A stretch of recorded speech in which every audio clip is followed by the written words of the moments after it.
Okay,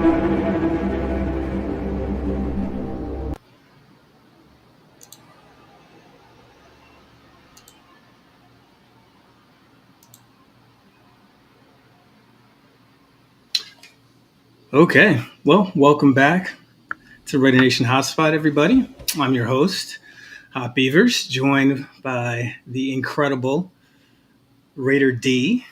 We're live today. We're going to do a deep dive into, some of the latest Raiders news and answer some calls, see what you guys are thinking. Just kind of do that thing. Get this set, okay, and then we got Western Conference on the way, so I'm gonna get him in here also, and we'll have the whole crew together. How you doing today, man?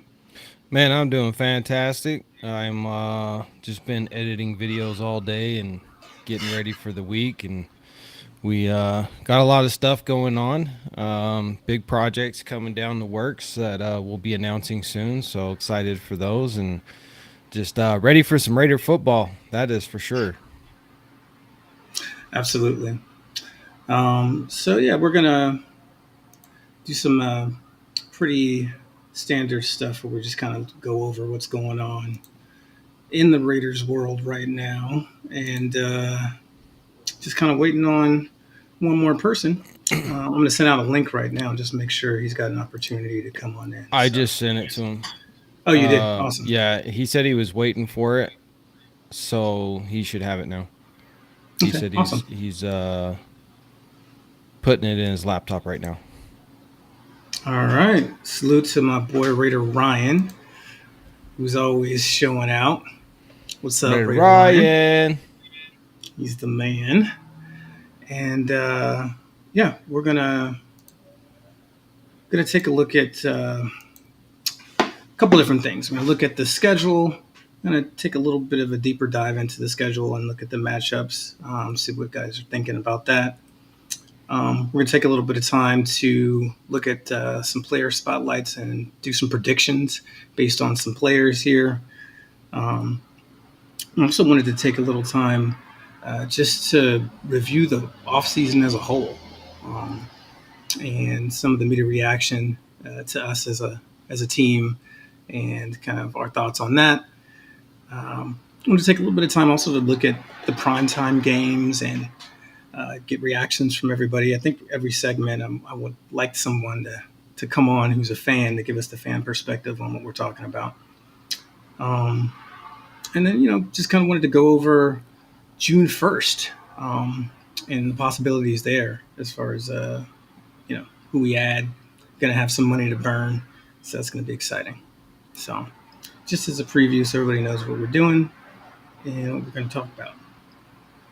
So first off, as far as schedule, the Raiders, obviously, the schedule just dropped recently, and they're playing Baltimore in week 2. Raider D, you had some particular thoughts on that game. Do you want to kind of share what you're feeling about week 2 versus Baltimore? Yeah, I think a lot of people have that as a loss for the Raiders. I don't. We've already shown the recipe for beating Lamar Jackson, and that is defensive line. If the defensive line can get after him and impair his vision for his throwing lanes, get him moving with his legs, his natural inclination is to go back and revert to a running quarterback. And he tends to lose perspective of where the wide receivers are, and he'll make mistakes, and he'll try to pick up the first downs with his legs instead of trying to throw the ball. It's the difference between him and Patrick Mahomes. Patrick Mahomes is nowhere near as athletic as Lamar Jackson. He's nowhere near as fast as Lamar Jackson. And because of that, he utilizes his scramble ability to throw the ball down the field just to extend the play long enough to get somebody open, and he always keeps his eyes locked downfield. Whereas Lamar Jackson has gotten a lot better at keeping his eyes downfield than he was in the past. However, it is still his natural inclination to just put his head down and try and run with the ball. And if the Raiders' defensive line in particular, and our linebackers and our safeties can get after him, then it's a recipe for us to win through defense on that game. And on the flip side, all we have to do is keep him off of the field. And Luke Getsy's offense is perfect for that with that West Coast offense. It is a high third down conversion type of an offense. And we added a spectacular piece in Brock Bowers who gives you that superpower ability to convert third downs because he's such a mismatch out there in the middle of the field. So I think that's how we beat him. We beat Baltimore simply by keeping Lamar Jackson moving around, get his eyes off of his wide receivers and start worrying about running. And then on the offensive side of the ball, we play ball control, time management, run hard, get those third downs, hit Brock Bowers, Michael Mayer over the middle, Jacoby Myers, and then, obviously feed the ball to Devontae Adams with wide receiver screens, bubbles, slant routes, get him in the game at all costs. And then from there, it's just, it's going to come down to the fourth quarter. Who can control in the fourth quarter?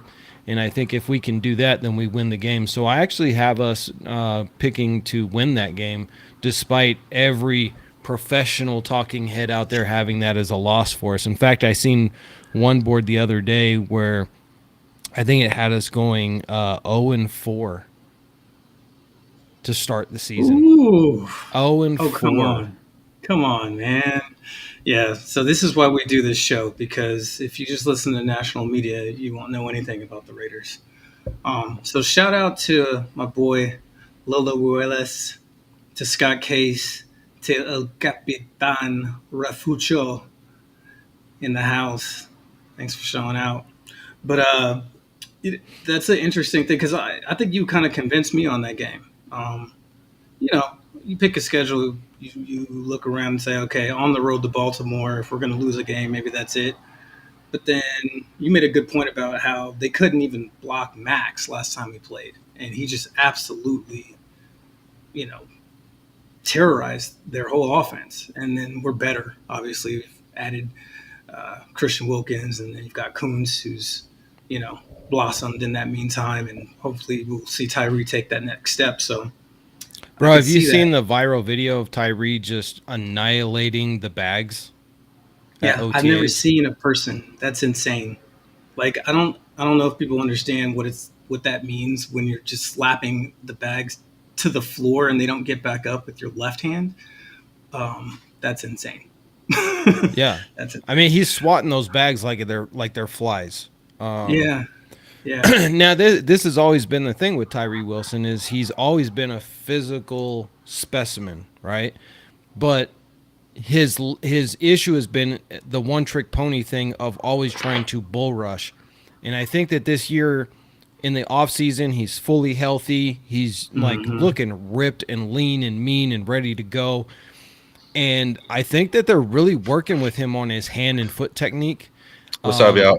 Because if he takes over, that it's lights out, man. Because I think that if Tyree Wilson, he is physically better, physically more gifted than Max Crosby. What makes Max Crosby so great is his motor is unmatched and his hand fighting skills is unmatched. You give that motor and that hand fighting skills to a guy with a body like Tyree Wilson, and Tyree Wilson gets 24 sacks a year. Yeah. Right? Yeah. So that's hopefully what Tyree's going to do. Got Western Conference up in the house. Salute, brother. It's been too long, man. What's up, y'all? You be working too hard. Yeah, man. Real. You work way too hard, man.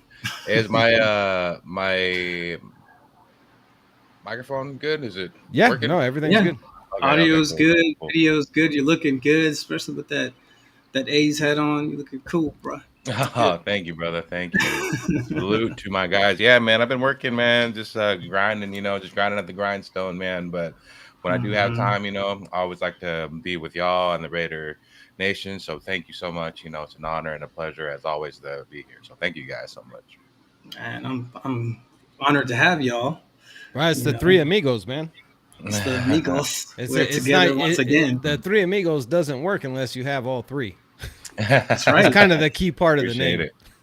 Yeah, I mean, how Raider can Ryan, salute, brother.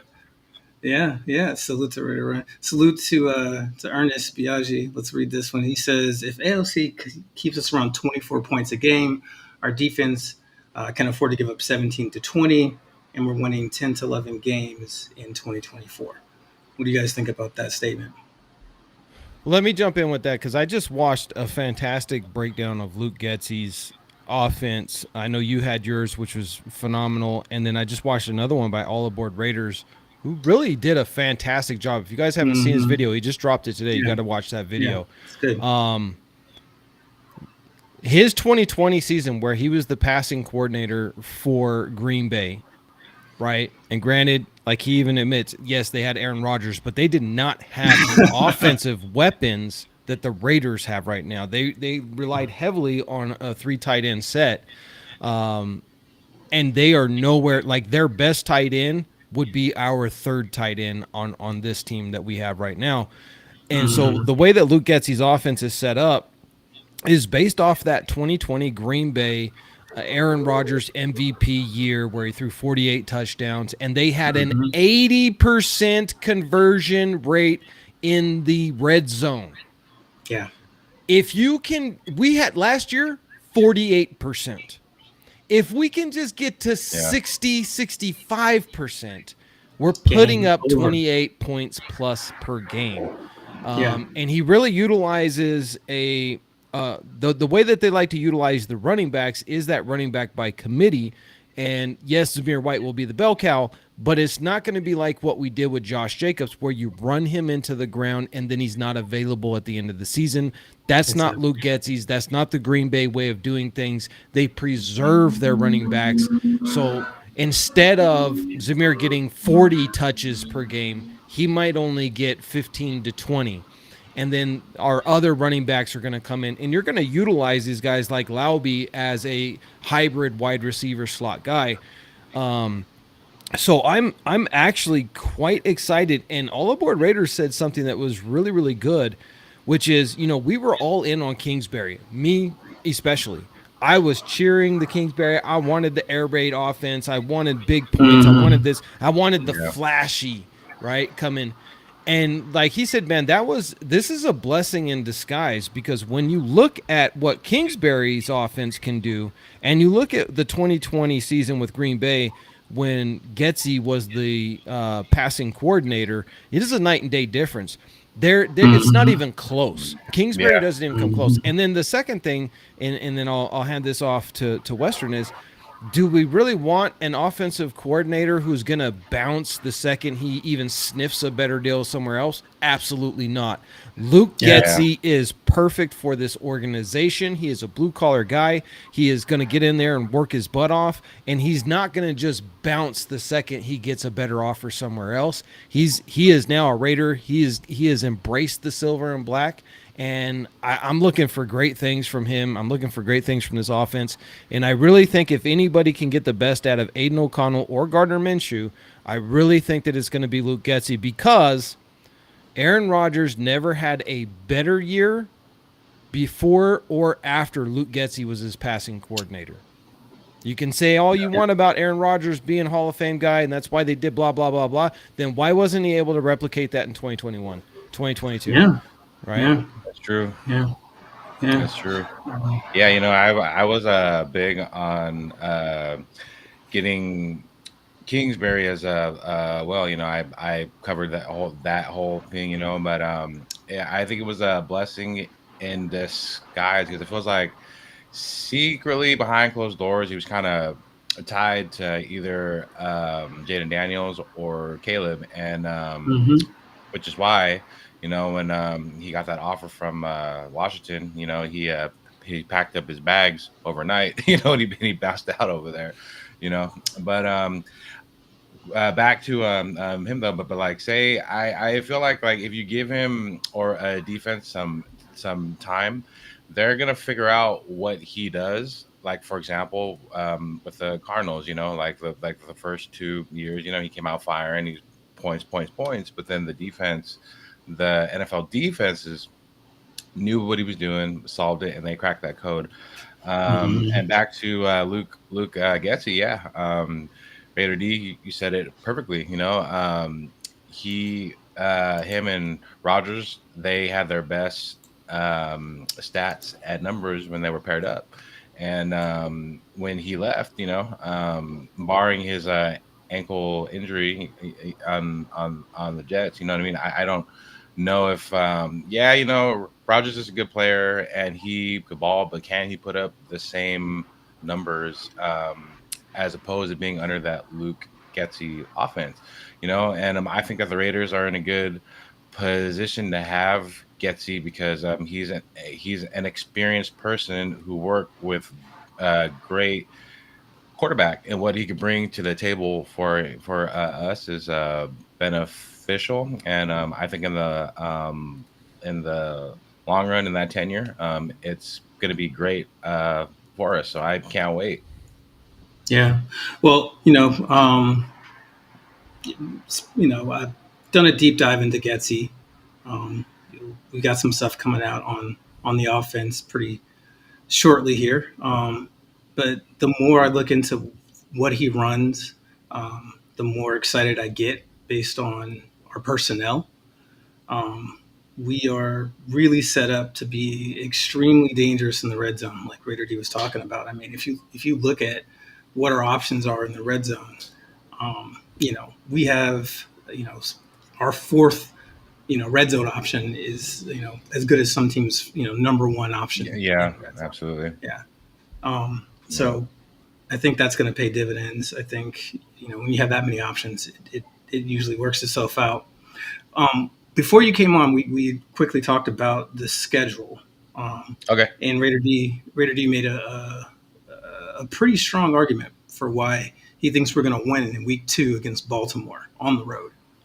I don't Okay. know if you've heard it, but basically he makes the point that they couldn't block Max Crosby in the first place. We've gotten Yeah. better. Yeah, we know that if we start harassing, Lamar, he Yeah. gets a little Ruffled. flustered, and Yeah. yeah, he's not. He made the point he's not Patrick Mahomes when it comes to that sort of stuff. Mm-mm. He starts to kind of revert back to running and that sort of stuff, and those are Yeah. the games that they lose, right? Yeah. So, what are your thoughts on Week 2? Because So since Baltimore lost their defensive coordinator there, I believe that it gives us a better chance to win. But I respect, our opinions, but I just think under that hardball system, he's been doing it for a long time. I just believe that that's going to be a game that I don't see us beating Baltimore, honestly. And I have three scenarios how I see us going forward. So with our top ceiling best outcome, and this is just me here. I can see us getting only two losses, and that's going to be week 2 at Baltimore, and it's going to be week 13 at the Chiefs. And then right after that, my scenario number 2 is we're going to have 4 losses only. That's going to be week 2 against the Ravens, week 7 against the Rams, week 9 against the Bengals, and then week 13 against the Chiefs. And then the worst outcome, I see us getting 7 losses, and that'll be at Baltimore week 2, the Rams week 7, the Chiefs week 8, the Bengals week 9, the Chiefs again week 13, the Jaguars week 16, and then the Chargers on week 18. But bottom line, like the worst comes to worst, we're gonna have 10 wins, and I think we're gonna make the wild card at least. So that's the makes sense. 3 I have out there. Okay. Yeah, Raider Ryan says hopefully Lamar Jackson will be running for his life, and the Baltimore D will be a good test for our young O line early in the year, which I think is a good point.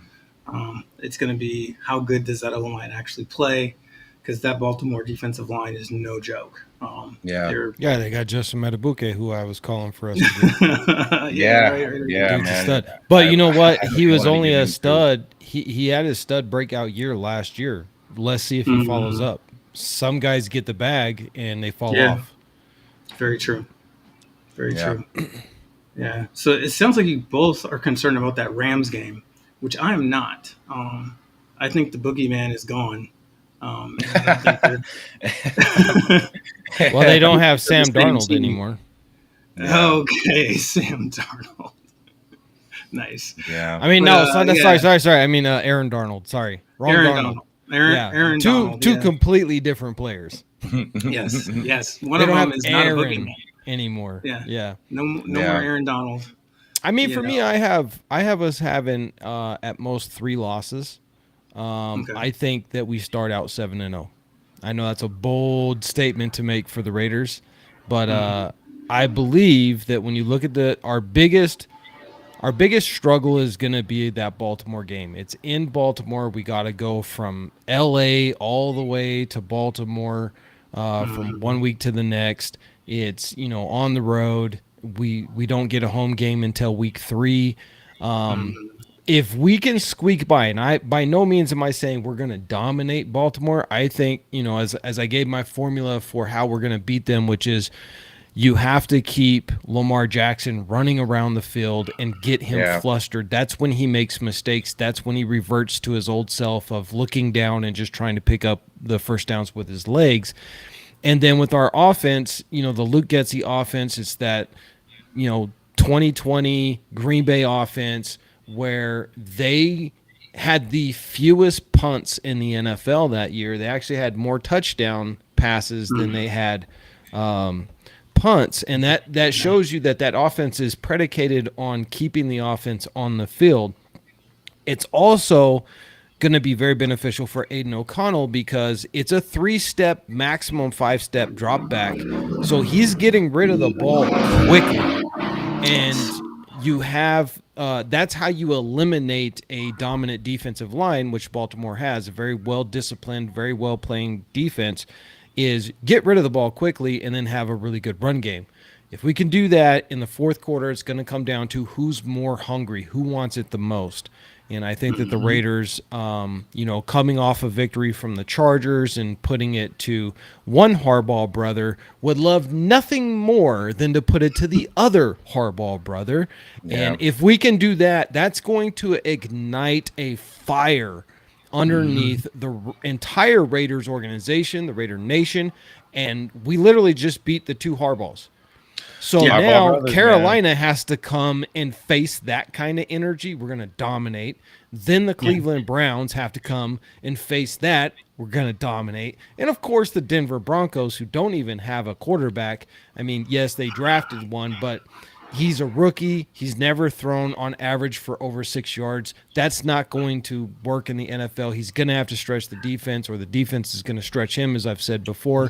So we're going to dominate them in Denver. And it's a warm weather game because usually we play Denver later in the season where it's really cold, and our quarterbacks tend to, have a problem with that.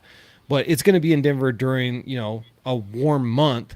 So that's going to be good for us. And then the Pittsburgh Steelers, they are relying on Russell Wilson or Justin Fields. You don't know which one's going to be. That's going to be it's already rumors are coming out that that's a cantankerous relationship between the two of them.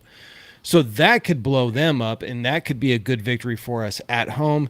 And then we have the Rams. This is going to be another tough one, but I think that we can squeak that out. I think our first loss is going to come either week 8 or week 9 against the Chiefs or against the Bengals. Hopefully, we can beat the Chiefs in week 8 at least because it'll be at home. We need to avenge them winning a Super Bowl in our – God forbid they go to the 50-yard line and do some kind of dance on the shield like they were doing at the Super Bowl. So hopefully we can beat them there. I think that's where our first loss comes. Miami's going to be another difficult game. It'll be all the way down there in Miami. And then we have KC. Again, that's going to be a Friday night game. That'll be another difficult game. It'll be in KC. It could be another potential loss there, depending on how they're playing. Stomp out the Falcons. Jaguars, I think we beat them. And then, of course, we just have to smash Derek Carr against the New Orleans Saints. And Absolutely. then we finish up with the LA Chargers. And I think that this is going to be a loss. And I say that because I think we've already won the AFC West. We have already locked in a first seed in the playoffs, and there's nothing to play for, and we rest our guys.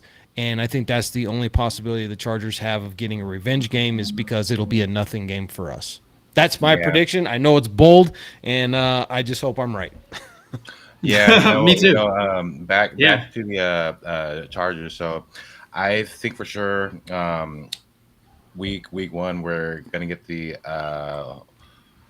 we'll beat them. But when we play them the second time, I feel like it'll be more difficult because Harbaugh will have his team and all that ironed out as he's going through the season. So that one is like why I could see if we do get a loss when we play them the And second that time. also depends on Justin Herbert actually being able to complete a season for once. Yeah, yeah, You never know. I mean, he may not even Yeah. be available for that game that's like true. last year. Well, yeah, he may not be. I will say this. I agree that we will have locked up the AFC West, but knowing Antonio Pierce, I think he plays the starters long enough to go ahead and sweep the division because I think that's what we're doing this year. So I'm going to call it now. I mean, but look at who our backups are. Let's say it's AOC's a starter. Okay. Yeah, Yeah, it's true. Yeah. So Minshew gets to come in and like it's still Yeah. like a first string team. Yeah. You know what I mean? Absolutely. So even with that, like you take out obviously you would probably want to sit Devontae. You Devontae. don't want to risk him. Exactly. You'd probably sit somebody like Brock Bowers and Michael Mayer and let our other tight ends come in. But our other tight ends are very capable as well. Fotheringham's a good receiving tight end, and then our 6'8" guy is a red zone monster. Harrison Bryant. Harrison Bryant's a fantastic blocker, great veteran tight end. And then we have such depth on the offensive line now that getting those guys to come in and get some reps, even if we sit most of our starters because we've got everything wrapped up, we still might win that game because for the first time in my memory, we have Yeah. depth on pretty much every key position Yeah, man. within the team. Shout out to my boy A Train in the house who showed up. what up, A Train? What's up?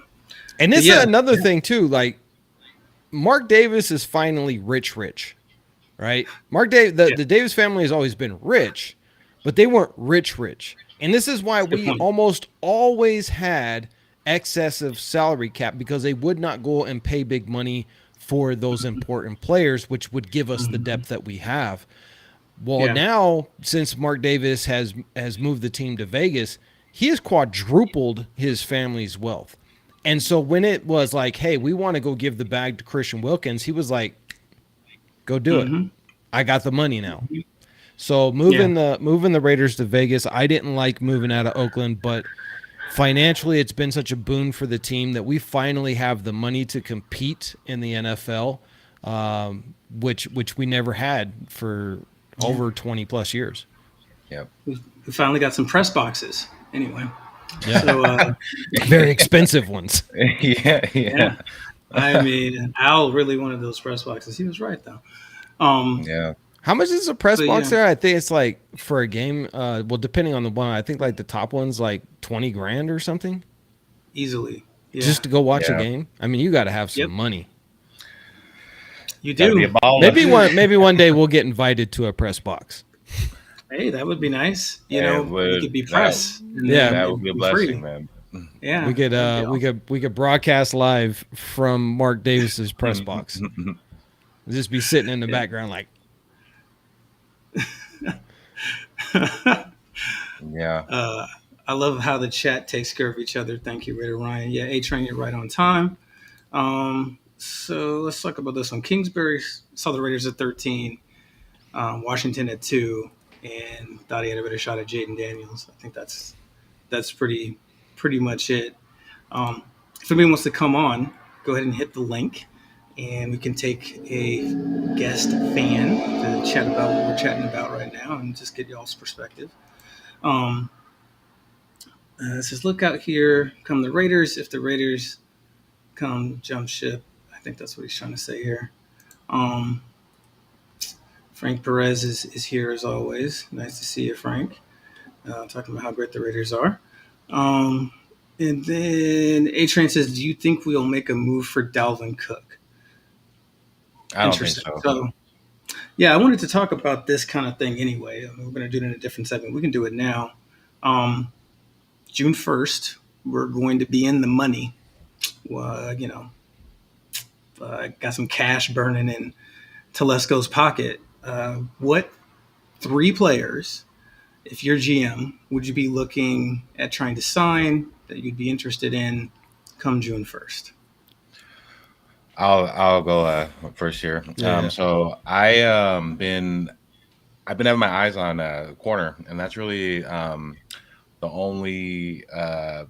But yeah, I'm sure. I mean, we could always get other free agents that we could use, but I feel like a veteran corner would just make things better for our defense. And the three players that I would like to get would be, of course, a Xavier Howard, Adore Jackson, or JC Jackson. And then so you said three, but I'm gonna throw in a bonus here. Uh, Stephon Gilmore. Those would be the like four corners. I would like try to Mhm. go after there. Okay. What about you, Editor D? Any ideas? Um, yeah, I mean, for me, I think we need to take that money and reinvest it in guys like Spillane Diablo. Um, Malcolm Kuntz needs to get re-signed immediately before. I think you need to re-sign him before the season. And a lot of people say, well, what if Tyree, takes off this year and ends up with 14, 15 sacks?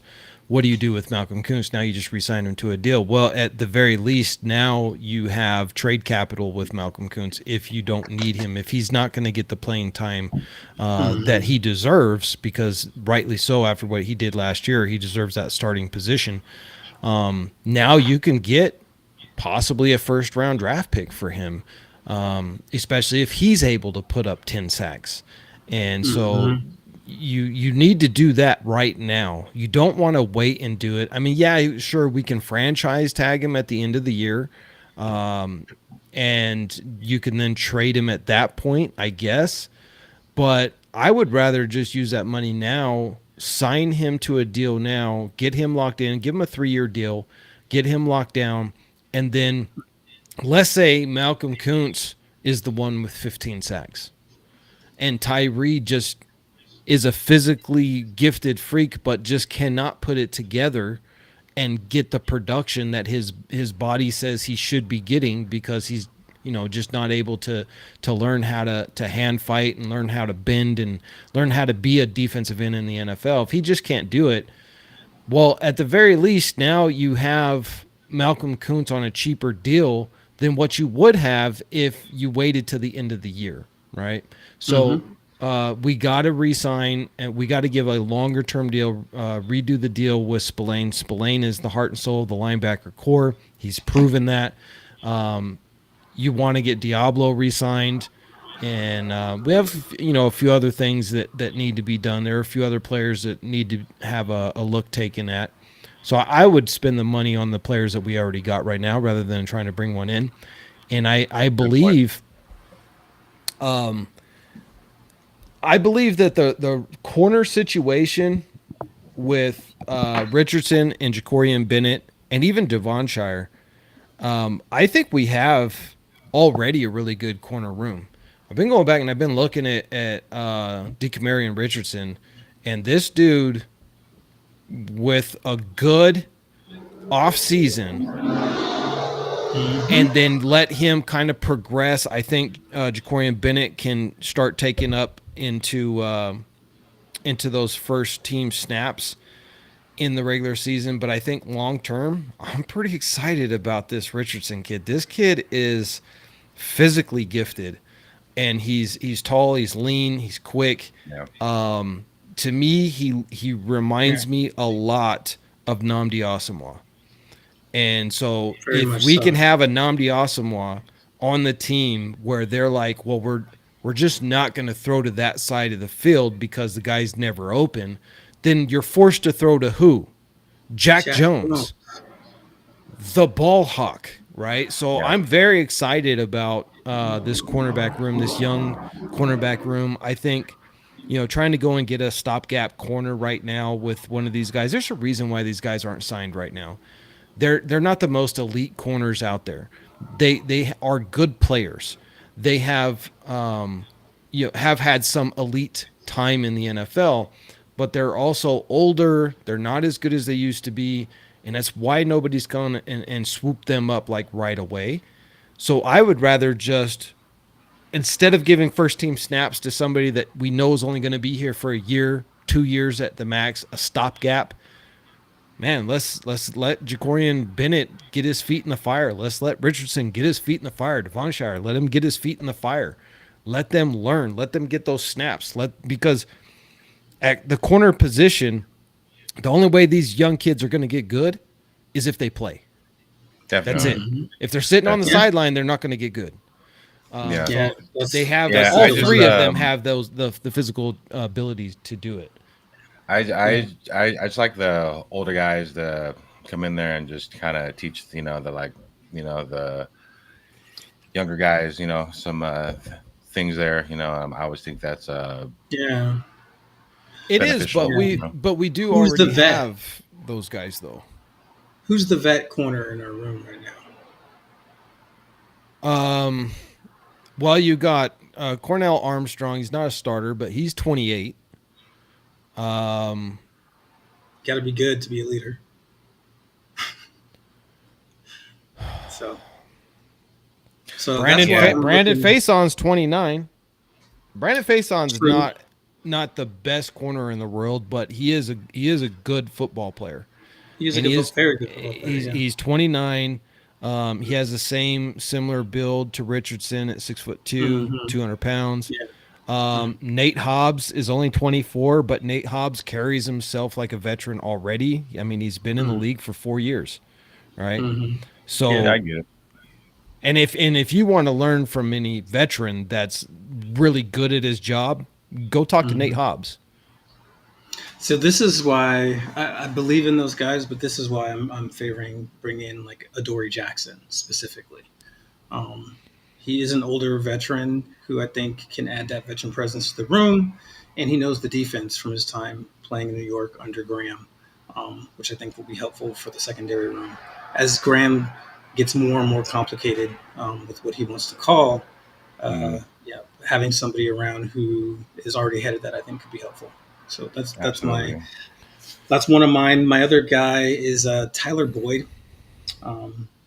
I think you just got to keep taking shots because you don't know what's going to pop. People get hurt, and so more depth at that position, I think, is a great idea. And on the same vein, I would look at like Dalton Risner in order to add more at guard, or possibly Connor Williams as a backup center, but another interior lineman to challenge, so that at cut time we're cutting good players. That's what I want to see happen. There used to be a time where everybody just waited around for the Raiders to cut people because they could supplement their team off of our scraps, and so I think we're going to get back there this year. So that's what I'd like to see. Yeah. Good point, bro. Yeah. So I want to highlight Raider Ryan. He says the Harbaugh brothers will communicate with each other after week 1. Hopefully we don't tilt our hand until week 2. Keep something for sleeves for that game. This is a great point. I think me and Adrian were kind of going over this when we talked about the game. The first thing that came to my mind is that the brothers are going to pass stuff, and so we've got to have some stuff saved for week 2 that we didn't show in week 1. We've got to break our own tendencies. We should probably respond differently to blitzes, things like that. Any thoughts, guys? Yeah, I think, Go ahead. I mean, well, it's two different teams, and you also have to look at, yes, they're brothers, but they're also two different coaching philosophies. So I think we approach both games differently. You have, on the one hand, yeah, Justin Herbert can run, but that's not his main thing. His main thing is trying to light it up through the air, and he'll just try to run to extend plays, maybe pick up a first down if necessary, but he's not a running quarterback. So you play these two guys differently, and at the same time, I mean, you play them similar, which is kind of the same thing with every single quarterback, which is pressure, pressure, pressure, pressure, right? Yeah. Like with the old Brady bunch, Marsha, Marsha, Marsha, Marsha. Well, in football, it's pressure, pressure, pressure, pressure. Get the pressure on the quarterback, make them make mistakes, and then that allows guys in the backfield, especially guys like Jack Jones, to feast. When a quarterback throws an errant pass anywhere near Jack Jones turns into receiver mode instead of corner mode. And so that's how you beat him. And I think that as far as on the offensive side of the ball, they have, I think, a better defensive line in Baltimore than they do in LA. Now I know LA has, they have Bosa and they have Mack, but both of those guys are getting older. Khalil Mack, he's going to be 33, 34 this year. So even though I wanted him to come back and retire as a Raider, that would have been great, but not as a starter. I think Malcolm Kuntz and Tyree Wilson would have started. So, you just you adjust your game plan and you come out with something different from week to week. And at the same time, you have your core staples, which is Brock Bowers, Michael Mayer, Devontae Adams, and then run the ball down their throat, hit Jacoby Myers up on those slants and those out routes, and then 2-3 times a game you throw it 40 yards down the field to our little Tyreek Hill 2.0. All right. Yep. And that's how you beat all of them. So Raider Ryan, he hit on the point. I feel like we, for sure, the Harbaugh brothers are going to keep in contact with each other, and then they're going to share things. And first off, I think week one we are definitely going to beat the Chargers because it's Jim Harbaugh's opening game there. Their defense, like how you just said, they just have Mack and Bosa and their safety, Derwin James. I can't think of no other person off the top of my head, now. But I feel like our defense is night and day difference between their D there. I think we're going to beat Chargers, and then I feel like right after that game, Jim is going to pick up his cell phone and call John and be like, "Yo, the Raiders did this. You got to watch out for this." But the Harbaugh brothers, they play different, but they're both from the same tree, and I just think that they will be keeping in contact with each other. And week two is definitely going to be tougher than week one. And I'll say that, here's my prediction of what they're going to do. Week one, baby brother is going to try and run the ball down our throat, and Justin Herbert's probably going to throw the ball 20 to 25 times. That classic, Jim Harbaugh type of football. And that's not going to work because our defensive line is going to be excellent against the run. Christian Wilkins is excellent against the run. Max Crosby is excellent against the run. Tyree Wilson is excellent against the run. Even Malcolm Kuntz is. And then you got the big guys in Butler and Jenkins that are going to be in there just clogging it up. So it's not going to work. And then they're going to get into panic mode when we're up by 21 points, and they're going to try and start throwing the ball. And that's where the interceptions are going to happen. That's where the mistakes are going to happen. Yeah. Whereas with Baltimore, they're going to be more balanced because you have the MVP at quarterback. And so they're going to probably try, and they're going to, they got home field. We're coming in there. They're going to try, they're going to see that trying to run the ball is not going to be effective against our defensive line and our linebacker core. And so they're going to try and throw the ball. They're going to try and do that. In which case, now Christian Wilkins, Max Crosby, Malcolm Kuntz, they get to pin their ears back and just chase that quarterback, who is very quick and very hard to bring down, but they get to chase him from multiple different angles, which is different than what Max Crosby has been dealing with his entire career, which is where it's just been him. Yeah. Where now you got all the Falcon, Hawks, Dogs, Wolves, whatever you want to call these guys, all just converging on the same point of attack, and they're gonna get to him. So, like I said, I think the Baltimore game is gonna be a real challenge. If we meet that challenge and we beat Baltimore in Baltimore, we're 2-0. That's when I say we go 7-0. And I don't think we have our first loss till week 8 or week 9, because we're just going to be riding so high. And I mean, Coach Antonio Pierce is a motivator as it is, but nothing motivates a team more than winning. And when you win with style and dominance, like Devontae Adams said after we finally got a win after like 4 losses year before last with McDaniels. They're like, how does it feel to win? And he was, I mean, we won by 3 points, right? And barely won, like scraped that win out. And he was like, yeah, it's nice to win, but you know, this isn't how we're supposed to be winning. This is like, this isn't how it should be done. So when you do it in convincing style and continuously, that's a big motivator. And then you get that confidence, like, you know what, we are better than everybody else. And when you get the whole team to believe that, that's when you win championships. I think the Raiders have the talent to beat, any team. And then back to the Chargers too. They lost a lot of key weapons too there, and a lot of their players are young. And I just know that Jim Harbaugh is going to try his darnest to come out week 1 and try to get his first win. Week 1 and try to be in the headlines and like all that. But he's going to see a lot of Brock Bowers. So yeah, man, I can't wait. I just can't wait for it. Yeah. Well, you guys aren't scared of Quentin Johnson out there at receiver? He doesn't make you guys quake. No, he's good upcoming talent, but they lost Keenan Allen, and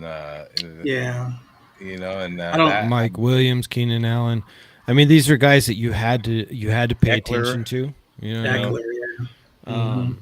So they offensively they are weaker this year than they were last year. We got Guyton. Exactly. We picked him up.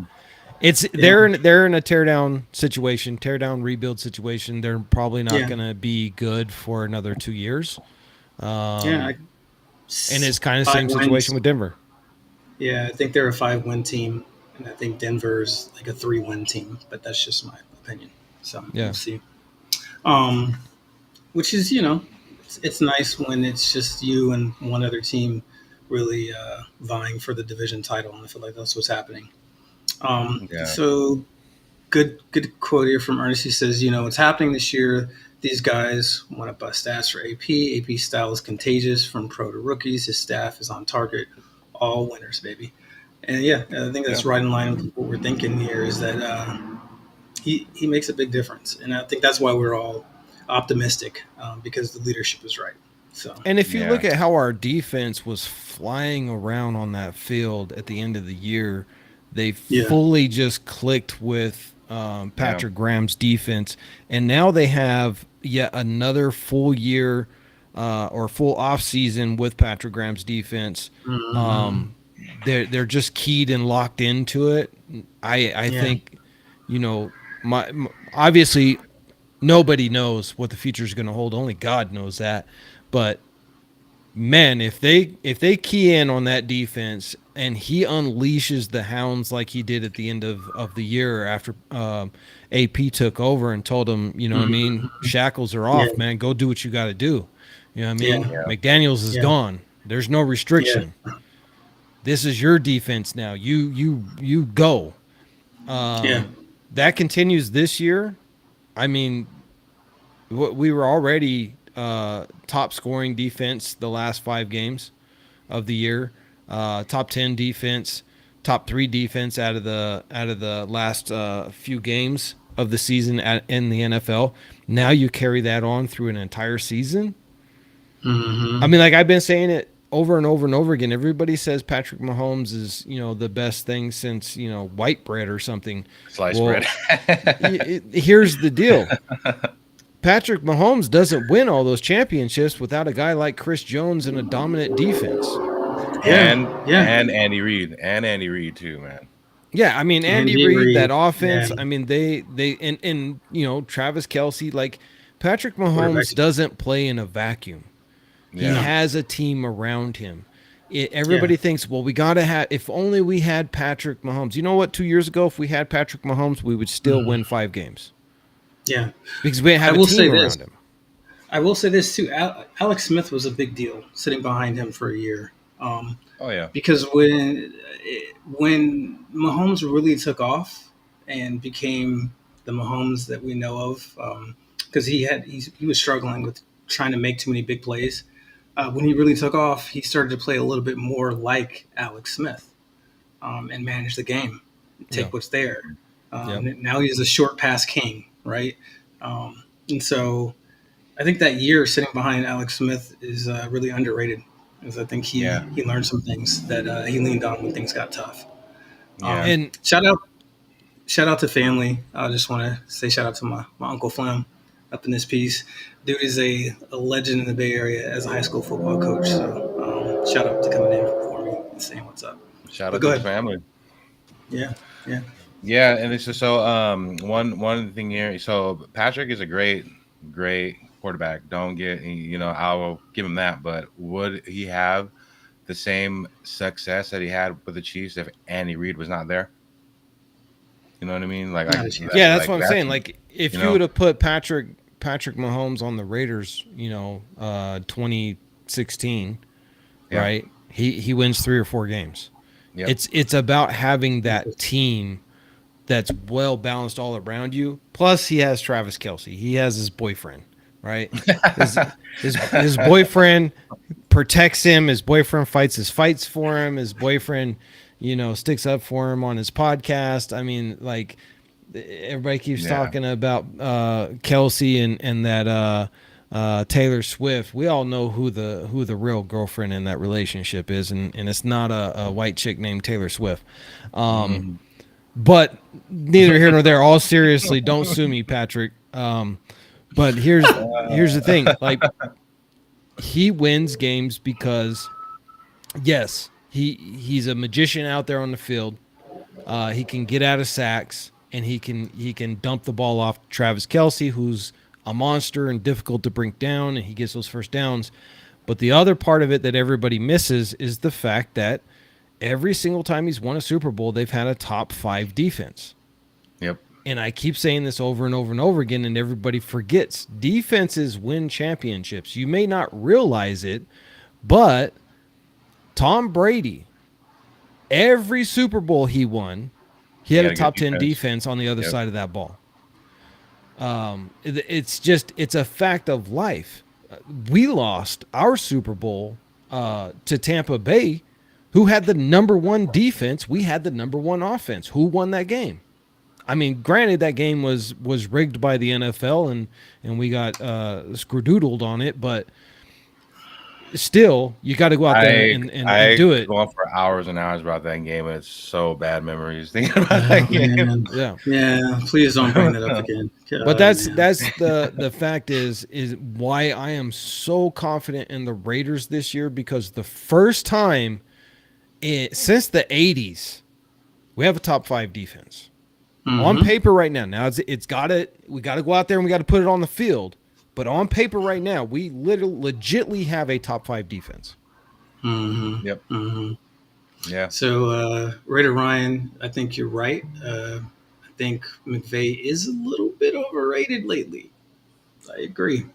I think he's a good coach though. I have to absolutely. His, he's a dude. He's a good coach. Right. But they won after they my point picks and the whole team was supplied with extreme talent.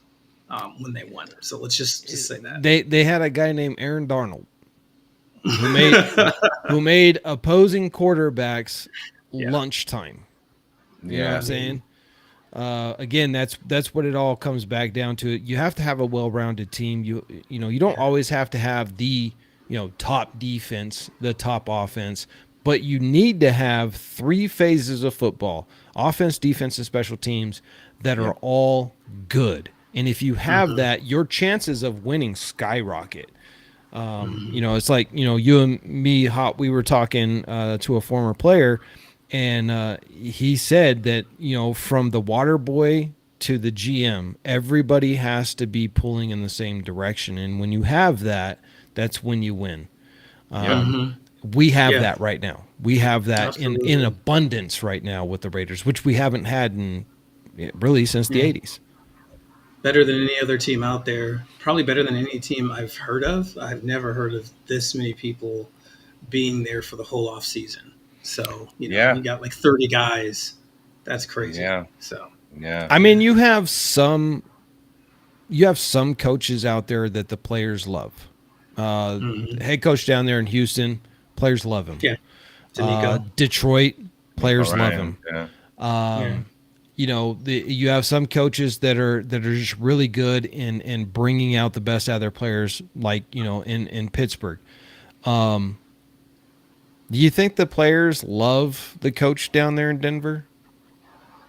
You think they're just thinking about, man, I wish I could just go hang out with him right now in his 6'4" Impala. Oh wait, he doesn't have one. With some Air Force Ones. he does smoke bongs with his players, so maybe they like that. Yeah, he does do that. But that's the difference between a lot of the other teams right now. What we have with the Raiders is everybody loves AP. Everybody loves Patrick Graham. And everybody's fallen in love with Luke Getsy.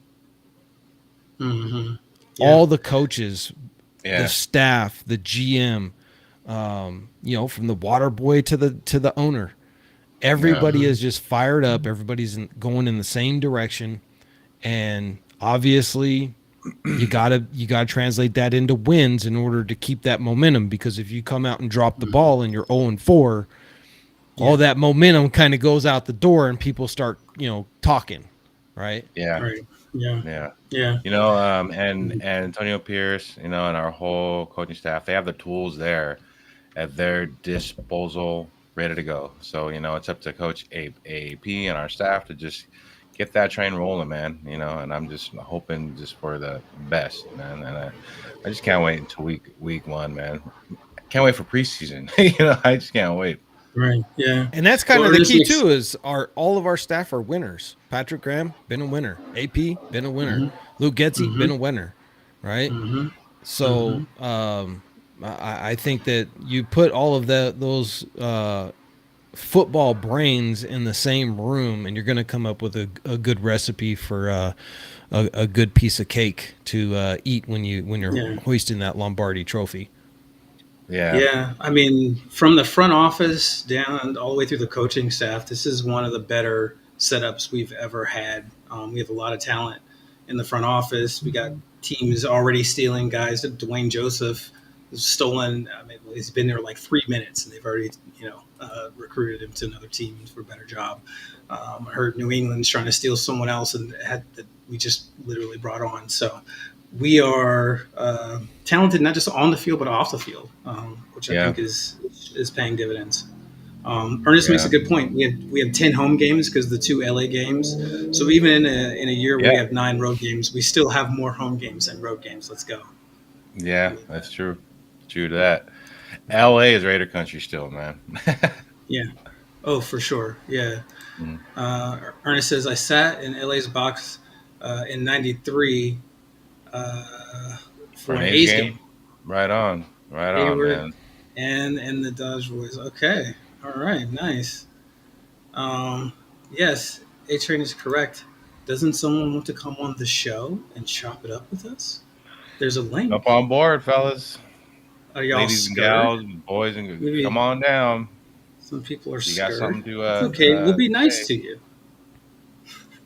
We have Raider Ryan talking about Stephon Gilmore, so he's on Yeah. your side, Western. Out of the three that you mentioned, who's number one for you? Is Xavier Howard or? I give a slight edge to Dory Jackson. Okay. Yeah. Okay. Yeah. A Train says it's pretty awesome that they let us share our opinions. Y'all should try it. He's right. He's right. Ernest says he sat in the AL suite with the Dodge boys from Hayward, just like any other box. Okay, all right. That must have been an awesome experience. So this is a good point from earlier. Diablo needs to prove himself first, in my opinion, before we resign. I wanted to revisit that. I absolutely agree with The health, Ray man. Ryan. I Yeah. believe that he has the tools and the talent to be a good player. I just kind of been let down based from the expectations that I expect from him, and I know that he could do better. So I'm just hoping that he plays with the par and he can stay healthy. The thing with Yeah. Diablo is even if he does continue to have some health injuries, when he is healthy, he is a fantastic player out there, and that's why you would re-sign him now, because you're going to get him cheap, right? And then you can continue to draft, and then if your draft guys pick up the slack and really start to outplay him, and as well as stay more healthy than him, then at the very least you can now trade him for a draft pick. It may not be a high draft pick, but it's still you still have some tradability there. So that's why I'm very high on us right now, getting these contracts done while they're cheap. Now they may not want to. Malcolm Kuntz may be like, "Nah, I don't want to sign right now because I put up 8 sacks last year. I think I can get 12 or 14, and then I can really get a good bag. I can get a $25 million deal next year." Instead of an $8 or $9 million deal this year, right? But that depends on the player. Some players, they're like, you know what, I don't want to risk it. What happens if I come out and I get hurt week 1 and I get 1.5 sack by the end of the season? Well, now I'm a free agent. The Raiders don't want to sign me to anything because Tyree took over and blew up, and now I'm looking at what, a $500,000 contract versus an $8 million a year contract. So some players will just be like, you know what, I'm not going to risk it. Go ahead and bring me that money. Let's sign the 3-year deal. Let's get it done. And so I think that's what you would want to do with a guy like Malcolm Kuntz, Divine Diablo. And then obviously Spillane, I think he's on his final year of his contract with us, so we need to get him extended. And I think you do it now, again, because he's going to be cheaper now than at the end of the year, because Spillane's only going to, he's second year in the program, he's only going to have a better year, barring an injury. So I think it's more important. And I kind of get the feeling that that's what they've been waiting for. They're just waiting for that post June 1st. And then you're going to see these signings and these extensions get done. I could see that for sure. It makes a lot of sense. Signing them while they're cheap. I'm projecting out, thinking about Devon Diablo and what he'll cost after the season. But now that would be a different price. So, I see that. Because let's say Divine stays healthy all year. Yeah. Let's say he doesn't have any injuries this year. It's going to be twice as expensive next year. Absolutely. Yeah. Yeah. Shout out to Raiders Rebel, Brendan Faison. I think this is in response to me asking who's the veteran in our room. Yeah. And then let's see. Dave Mosier says, RaiderNation for life, baby. Just one baby. Finally, this is our breakout year. Period. Yes. Yes. Amen, brother. Yes. Dave is a veteran. He knows. And then Mike Avila says, hello. Hello. What up? Big Dr. Michael Avila in the house. Big Mike, what's up? And then Doppelganger says, salute. So, yes, salute. What's up? Salute, brother. Doppelganger. What's up? And then we got 6916, though, says, can't wait for training camp. Guys will ball out and earn their spots. Offense will come together and execute the new game plan effectively. Defense will be hungry for real games. This year is going. I'm gonna fill in that blank and I'm gonna say, well. Yours going well. We'll take it. We'll take it. I'm gonna say amazing. Yes. Amazing. No. Well, I'm gonna go one up for that and say marvelous. Marvelous. So I'm gonna say down in history. How about that? I'm gonna up all of you guys and say marvelicious. Marvelicious. Marvelicious. I Can't like that. top I like marvelicious, man. that. When you can combine two words together like that, that's when you're on to something. And that's where the Raiders are at right now. They're on to something. Yes, sir. Pop says, I always felt you build through the young players and pay the vets. He Yeah. says this a lot. I agree with Pops, man. This is true. Yeah, absolutely. Ernest says, love the show. Guys, it's my 42-year wedding anniversary. Congratulations. Salute to you, sir. Salute to you. Bro, Salute to you, 42 years. Wow. That's amazing. That's loyalty. That's commitment. That's commitment to excellence right there. Yeah. Congratulations, man. That's great stuff, man. Great stuff. So you right up there with my parents. And then let's see here. We got he says congrats, Ernest. Yes, major congrats.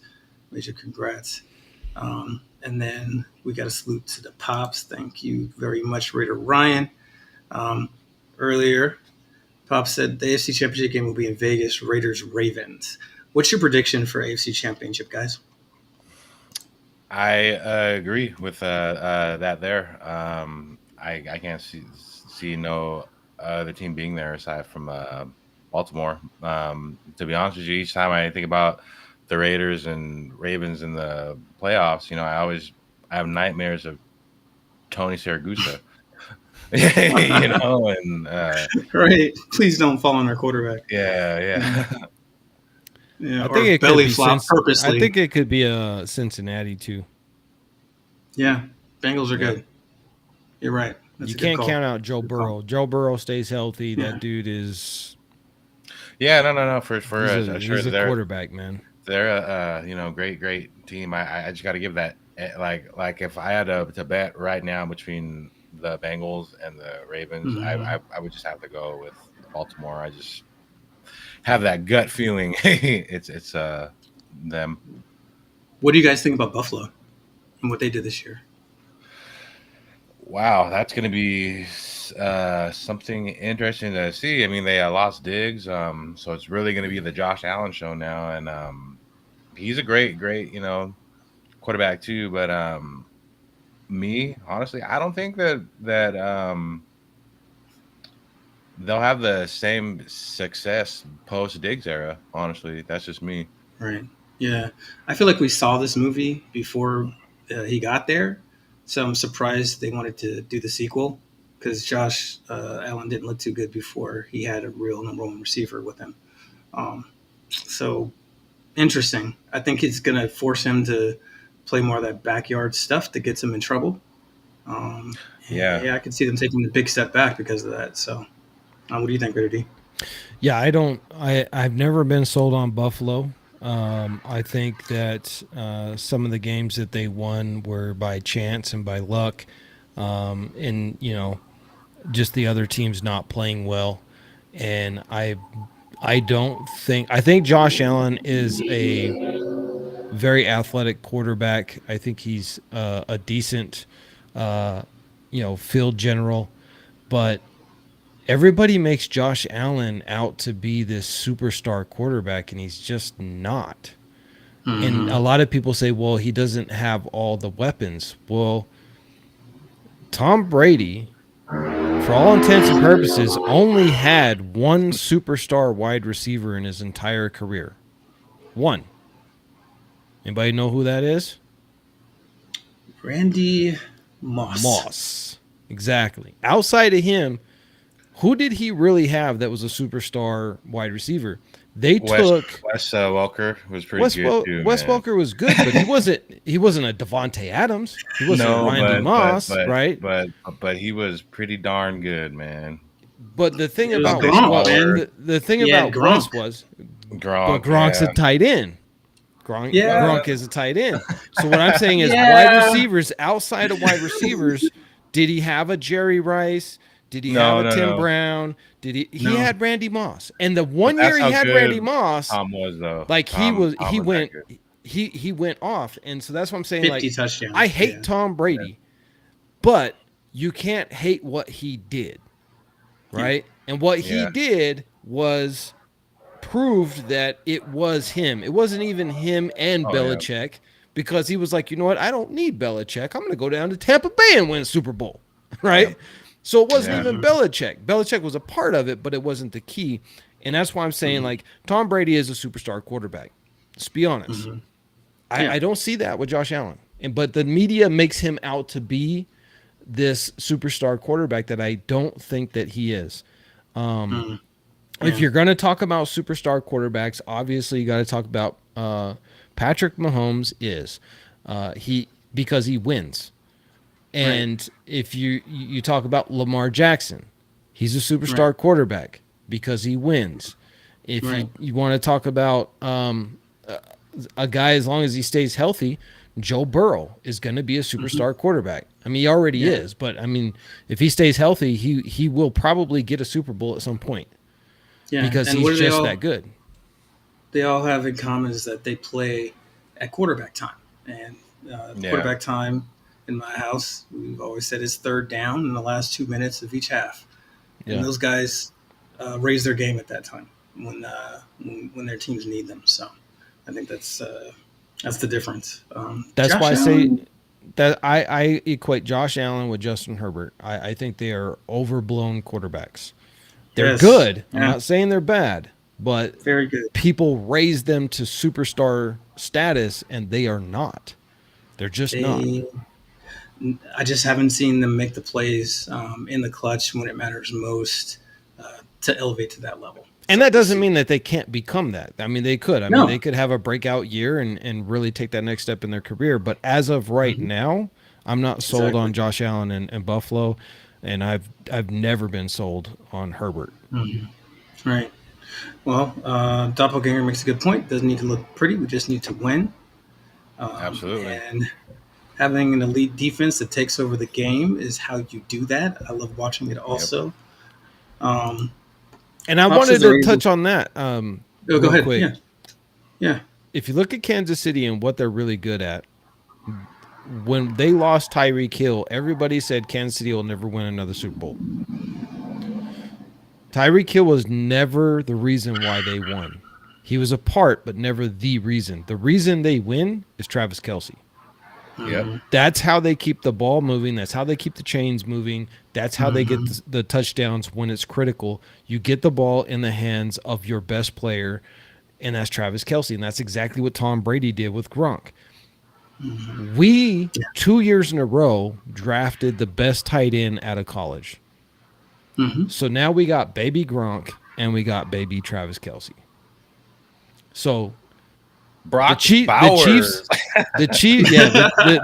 have one superstar tight end. We have two. Twice as many. Give these kids 2 more years in the NFL, and they are going to be blowing up defenses. Yeah. Oh yeah. Especially in this offense. Check out my video. Check out some stuff we have coming out. It's going to talk about what Getsy does, but the wide zone, the use of the slot player in a lot of kind of gadgety ways. Think Randall Cobb back in the day and how he got a ton of usage. Even as a lead blocker in their run game on some of their stretch stuff and some of the counters that they run. Those two are going to go nuts, especially in this offense. Look at Derek Carr's best years with Darren Waller when he had his Pro Bowl year. Right. Absolutely. A great receiving tight end is the best friend to a quarterback. Absolutely. Oh, man. When Darren Waller was playing the hamstring thing and not playing and all that, which I believe was BS. I think he just didn't want to play for McDaniels. So he could hamstring. I mean, how can you prove it, right? Well, he's still out with that hamstring, so maybe. I think it's because he just doesn't want to play football anymore, but he wants the check. He wants the money. He just doesn't want to play anymore. He's still working on that hamstring. You know what I'm saying? So look at the difference in Carr. With Darren Waller playing out of his mind, make the playoffs. Without him, don't. Yeah. And so that's I think we have, two great tight ends, and I think that, Tom Telesco knows, because he's from our division, how do the Chiefs keep winning? They got the formula. It's the dominant tight end. Kittle with the 49ers. Yep, that's why they won. That's the winning formula. That's why when Brock Bowers fell to us, which we didn't even think was going to happen, but when he was there at 13, it was a no-brainer, like, take him. Yeah. I'm, you got that A's hat on, and it reminds me of making sure that you take care of undervalued assets, right? So tight ends, linebackers, safeties are opportunities for us. They're undervalued. And we can get some game-changing type players later on, and for not as much against the cap. And if you wanted to, build an offense and defense around those players rather than focusing on more expensive ones, you might be cooking with grease. So I think that's part of our philosophy here, right?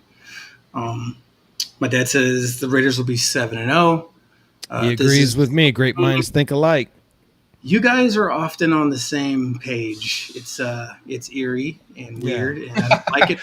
It's almost as like the babies got swapped at birth, and I'm actually his son. Oh man, you know what? You might be.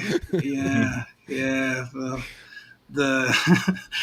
yeah. You guys have a lot in common. We'll leave some of that off there. But he says this isn't the same team we suffered through since our glory days. This reminds me of Lester and Mike, the no passing zone. Nice. That was a special time.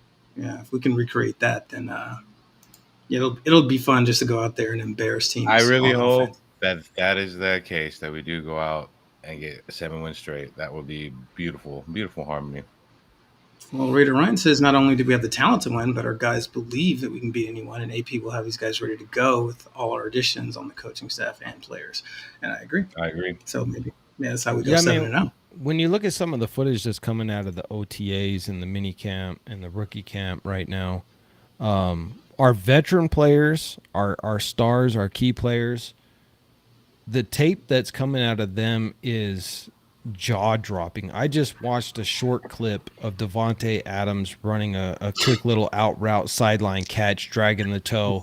Yeah. It's like he's in the Super Bowl right now. He's literally playing that hard in OTAs. Yeah. Like, you don't normally see guys in OTAs playing like that with the toe drag and everything, making the concentration. Like, that's what guys like him, Max Crosby, Christian Wilkins, that's what they bring to this team. And the young guys are looking up at them and saying, damn, that's what I got to do if I want to be like him. Plus, since the Chargers came out and they said that he's a garbage expired Pop-Tart, I'm sure that put an extra chip on his shoulder. You know what I mean? And he's going to, I feel like he has something to prove, especially to the Chargers this year. Yeah. Week 1, 70-10. That's what I'm calling. So. Yeah, I love it. And they're gonna. He has a special relationship already with Luke Getsy, so Luke's he's gonna game plan for Davante. Oh man, he's gonna spread the ball around. He's gonna spread it around.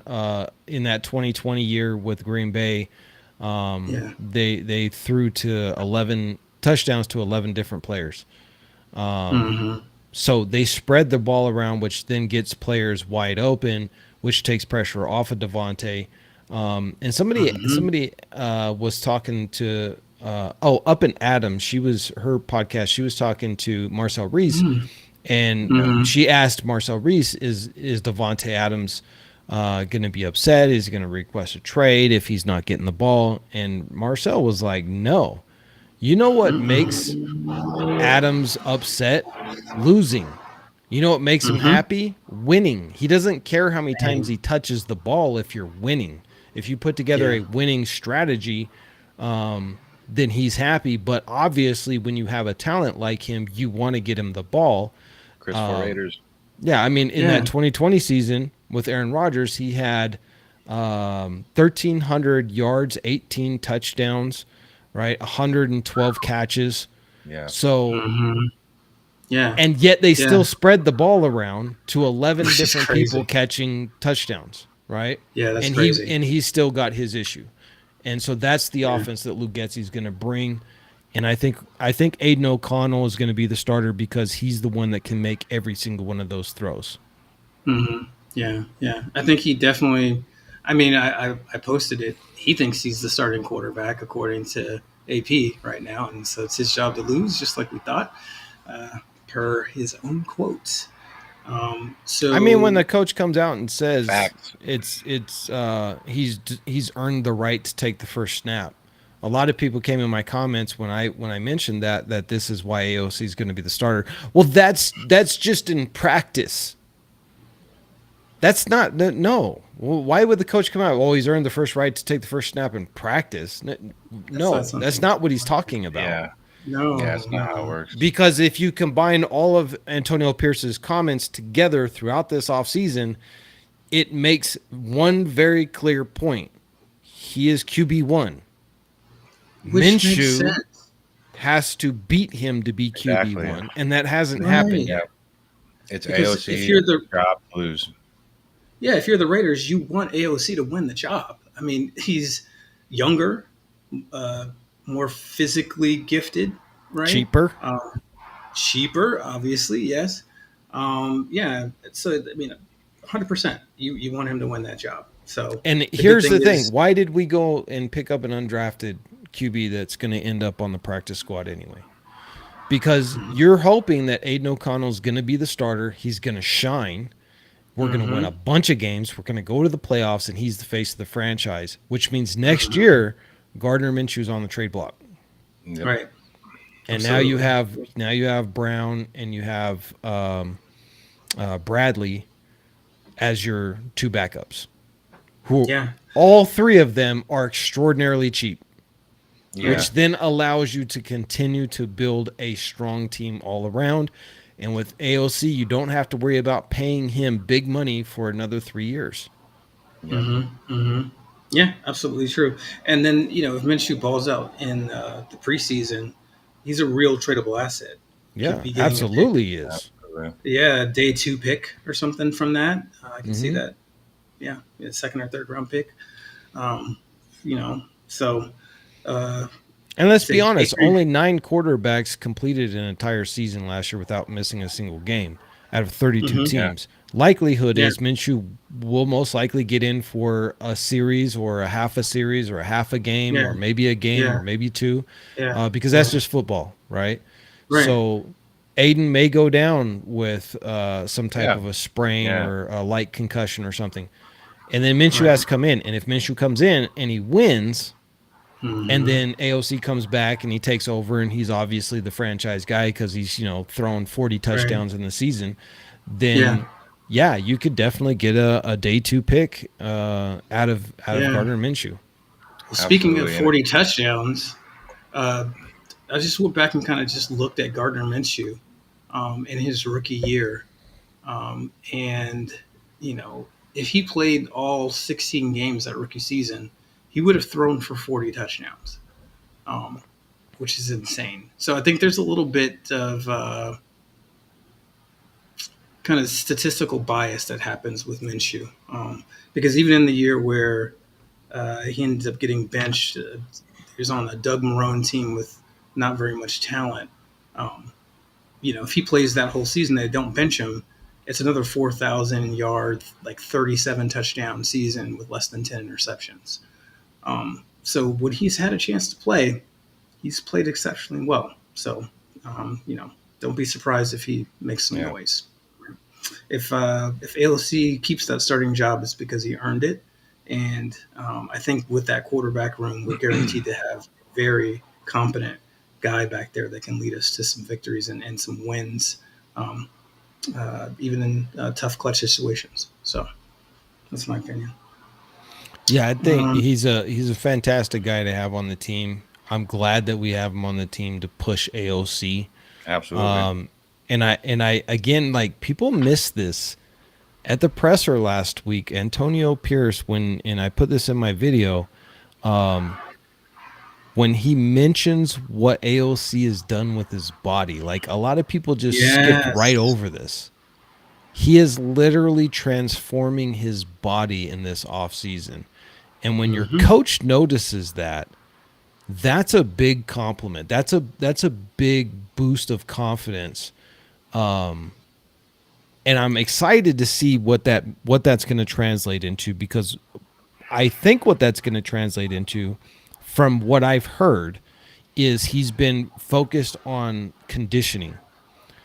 And conditioning is code word for speed, for mobility.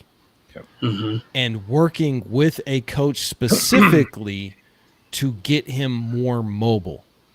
And so he's been doing a lot of drills where the pocket is collapsing and he has to get out of the pocket. And then doing all the strength and physical conditioning to make him quicker and quicker reflexes. I mean, he's not going to turn into Lamar Jackson. Let's be honest. No, right? No.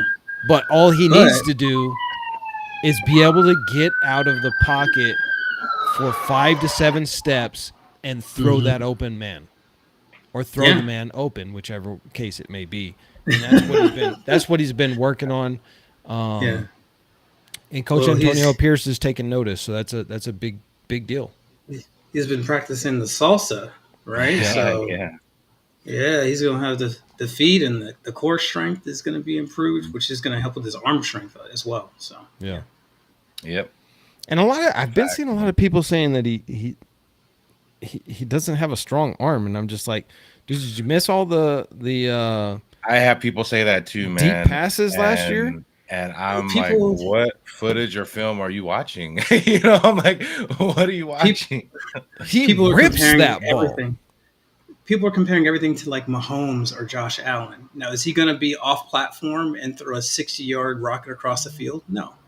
But if he, is able to, be on platform, stay, with the right and proper technique, he can put the ball 55 yards down the field on a dime, right? He did that to Devontae. He did that to Tucker. So that sort of thing. So there is a little bit of a difference there, right? So maybe he's a little bit better off platform with a stronger core, right? So that's where you see that kind of come through. Yeah. And look at all the quarterbacks. I've even heard people say Derek Carr didn't have a good deep ball. I disagree with that. I think he did. He did. He had an arm. He definitely had an arm. And you can see as he progressed throughout his career, he liked to wear the cut off sleeve shirts at the pressers to show off the guns, or you know what I mean? With the baby oil. Yeah, baby oil the arms up. Yeah. Check me out, man. When these guys come out of college, you got to remember that, yes, they're training, they got trainers, they got all of that stuff, but a lot of these guys are, 18, 19, 20, 21 years old, 22 years old. They're still not full grown men yet. Like, you don't hit your peak until you're 25 as a man. And so now is the time where, for my own personal experience, at 24, I could not get over 163 pounds. Did not matter. I had hit the gym every day, eat like a horse, protein, all this. I could not get over 163 pounds. I hit 26 and jumped to 212 pounds in 3 months. Wow. It's like something genetically just switches. And all of a sudden I'm doing, 400-pound deadlifts, and I'm doing 250-pound bench presses, stuff I could never do when I was 23, 24. And so you look at Aiden O'Connell, if he's right now just hitting his peak of manhood in that peak of testosterone, and he's going to take that next step in his career, I think his arm strength's only going to get stronger over the next couple of years. Yeah. Yes. And in the NFL, good teams anyway, they bar no expense with the top athletic trainers, athletic science, all of that stuff to make these guys legally the best fit that they could possibly be in, right? Mhm. When we were talking to a player, and we'll be dropping that video hopefully tomorrow morning. I'm almost done editing it. It's an hour and a half long interview. He was saying like in his day, you had to have your own little dietitian, and you really had to be disciplined with your Yep. diet and your training and everything else. Nowadays, these guys show up to the facility and they have already their meals are already planned out. Like Yeah, it's when prep. Max Yeah. Crosby shows up at 5 a.m, the staff already has his meals ready for him, and they are the exact what he needs nutrient wise to be at his Right. peak performance. Yeah. Back in the 70s and 80s, I mean, you ate some corned beef hash and a bowl of cereal, and you went and you played football. Now Yeah. these guys literally like down to the macronutrients is all planned Yeah. out for them. So Well. anybody who says AOC doesn't have a strong arm, first of all, he does, and second of all, Yeah. it's only going to get better. Yeah. Yeah, and then And the guys who like say that too, those are the fans that are more in favor of Gardner, you know what I mean? And they try to throw mm, a little salt, in there. And I'll just mhm, I just gotta say this now. If you want a more mobile guy, then that's Gardner for sure. But if you want a mhm, traditional pocket guy, that's AOC, and mhm. he can zip that ball. Yeah. Yeah. A lot of it's going to come down to the play of the offensive line, right? I mean, if the Hmm. offensive line is playing at optimum, then AOC is definitely probably the better option. Yeah, If we're having a little bit of issues, and we need a little bit more creativity back there, you might see, Minshew having a slight advantage because of that. yeah. So congrats to Ernest again. So things were on fire. That sounds awesome. Um, Pop says Raider D sounded like Jasmine Crockett, not pulling punches. I don't know if you guys saw that today. I'm not trying to get political, but that was hilarious. Um, I I've don't been know making who is Jasmine Crockett. I don't know who that is. Jasmine Crockett is the one who dropped the alliteration obliteration on Marjorie Taylor Greene. We'll call it the Oh, alliteration of the march. Congress. I seen Yeah, something on. I didn't click on it. I just seen like the headline on a YouTube video that came across my yeah. TV. I'm making a song out Something of it. about So bleach blonde butch something. it's That actually bleach blonde, bad built butch body to be Uh, exact. Yeah, bleach blonde, bad built butch body. you know what Um, I think they should do is they should form a uh, football team between the Democrats and the Republicans and not be allowed to wear helmets. oh Full interesting. full contact, no helmets. You can wear pads, but no helmets. they they wouldn't notice. I think they So would make better decisions that way. their Like, staff would you have to really make a want to decision. pass this bill, you got to get the touchdown. Yeah, just let the staff make choices. They're Yeah. they're smarter. Yeah. Um, Ernest says, I'm back. He says, our defense, built by AP and Graham, is going to be like the 85 Bears, 2000 Ravens, and the Giants. We're going to surprise the whole damn NFL. Take that, Goodell. Still love Gruden. Okay. All right. The 85 Bears and the 2000 Ravens are special defenses, and Yeah, if that's a lot I to would ask. love for the Raiders to play at that tier of on their Yeah. defense, so I'm hoping for Yeah. that. The problem Yeah. is we will never see a team like the 85 Bears ever again. We'll never see a team like, with our assassins out on the field back in the 70s and 80s, because the NFL would literally kick you out of the Absolutely, football. absolutely. Right. Yeah. If you Exactly. Different body time, slam different a time. wide I mean, receiver. even the 2000 Ravens, like Ray Lewis. Have you? I Yeah. mean, go Like, back and yeah, watch those that tapes. that defense is, man. You had so many good players on that defense, on that Baltimore Yeah. defense, man. Ray But Lewis what would you have no can paycheck. do, because you can't play the same, it's a different game now. The rules are Absolutely. much more in favor of offense.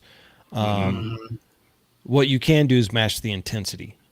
You may not be able to body slam somebody and pick them up and suplex them, but you can definitely match the intensity and the hustle. And you just kind of have to translate that to once you get your hands on them.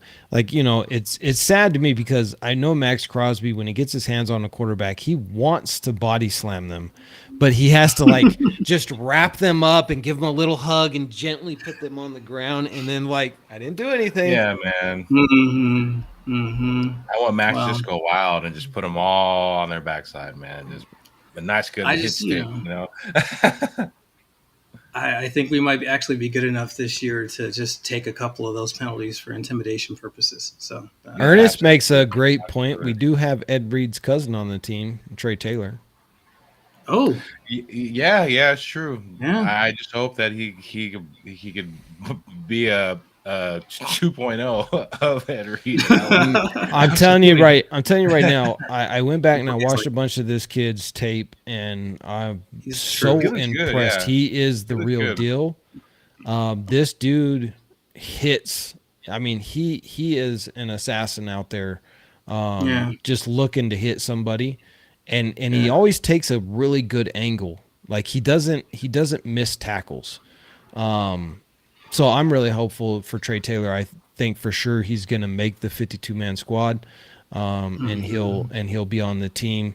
Not a starter, obviously, because we got our safeties already locked up.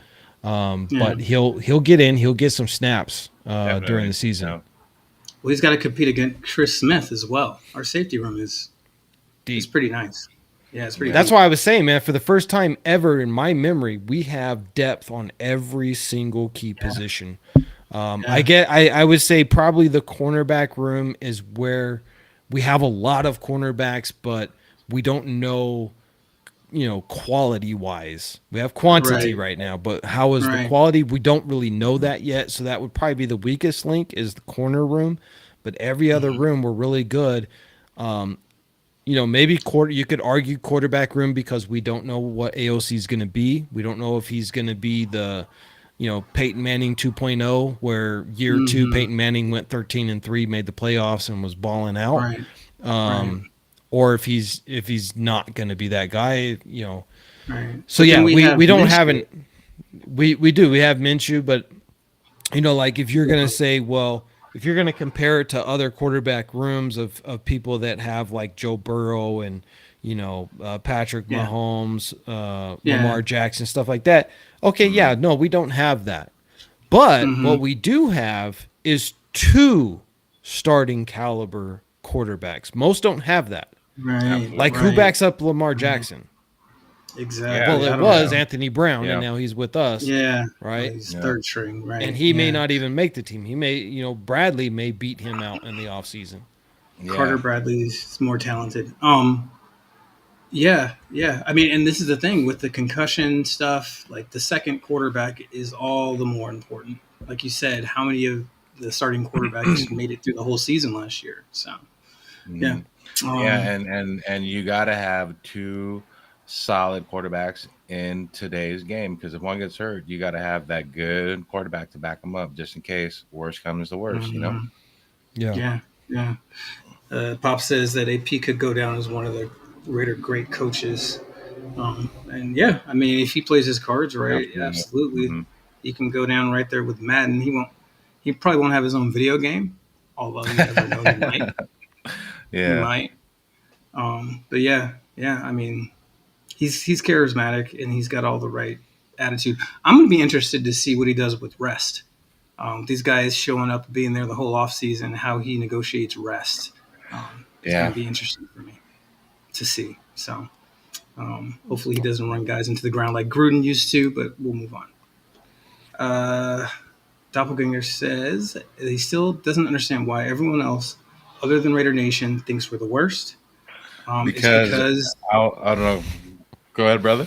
go ahead. No, no, you go ahead. You go Okay, ahead. You okay, got this. because the league hates on us, man. They don't like us. It's in history since Al Davis was fighting the league, suing them. They were going to court, and it stems from that going to today's age now. And I just got to ask y'all this: if you guys notice on highlights on anything with the NFL, why is it always showing the Raiders getting torched or burned? We're Yes. always that Yeah. picture, you know what I mean? And they just hate on us, Yes. you know, and Oh, that won't absolutely. change. That will not change until we Bro, prove them they all do wrong. that even when we win. Dude, Exactly. you know, and Yeah. we so and that will not stop until we win and we show them like hey, we're not the laughing stock of the NFL anymore, you know? And Yeah. And winning we will have to solve win all big. that.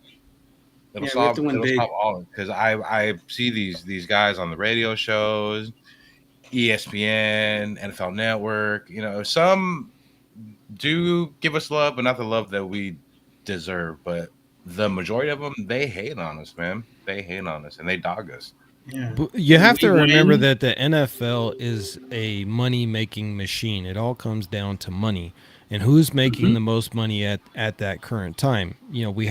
had that's why you have dynasties in the NFL, and that's why those dynasties get favoritism. The 49ers Yeah, had their dynasty, the yeah, Cowboys had their dynasty, the Patriots had their dynasty. Now KC has their dynasty.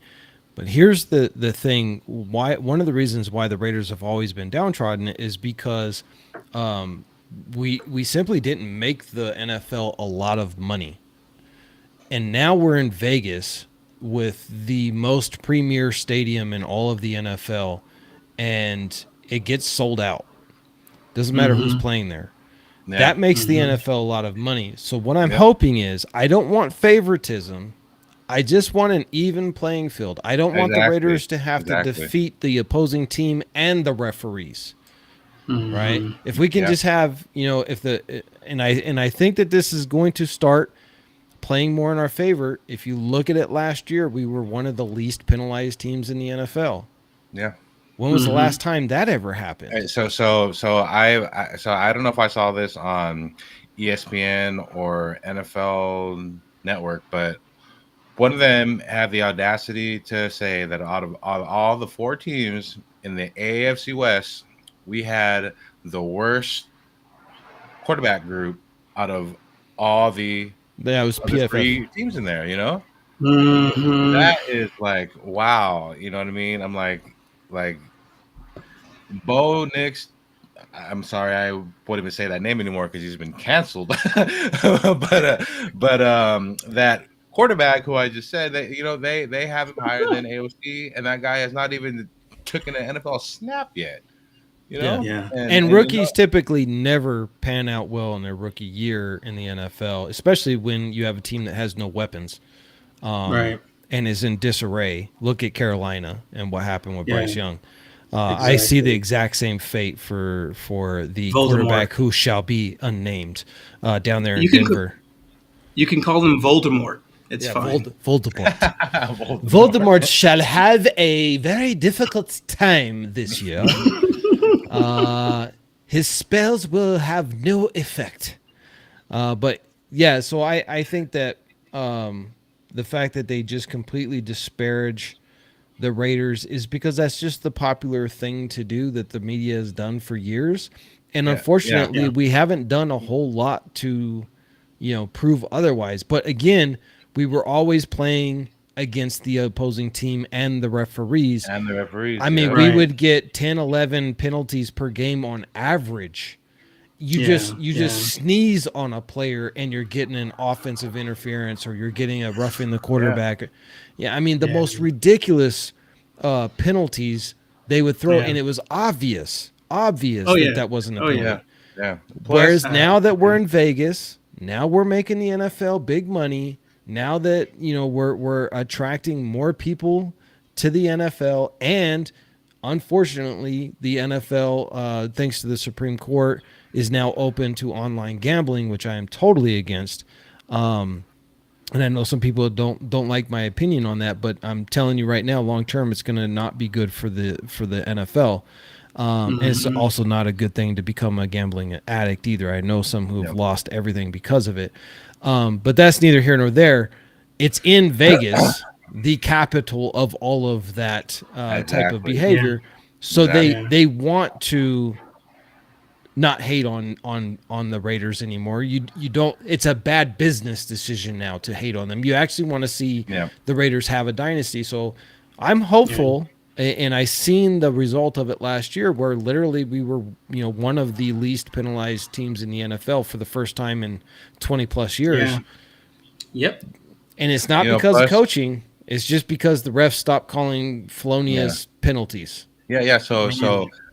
they also hate because we're the bad boys, right? And Right. also they bring up rules. They'll go through the whole book of rules to try to find something like aside from the Raiders being first called for the tuck rule, I cannot even think of no other time prior to that when that rule was It was was never called. used. It Never They was. It went used. had through never the been used. Yeah. whole book. It took so long for them to like Yeah. find something, guess us. They're like, Yeah. okay, kids, keep looking. Okay, this one, boom, you know, Tuck rule. What is this tuck rule? Yeah. What is that? I've yeah, never heard of it. Oh, it's a yeah, rule like that we that. passed a couple of years ago, and nobody's ever used it because it's a stupid rule. But I think this will do it right Yeah, here. yeah, I Yeah. mean, like that.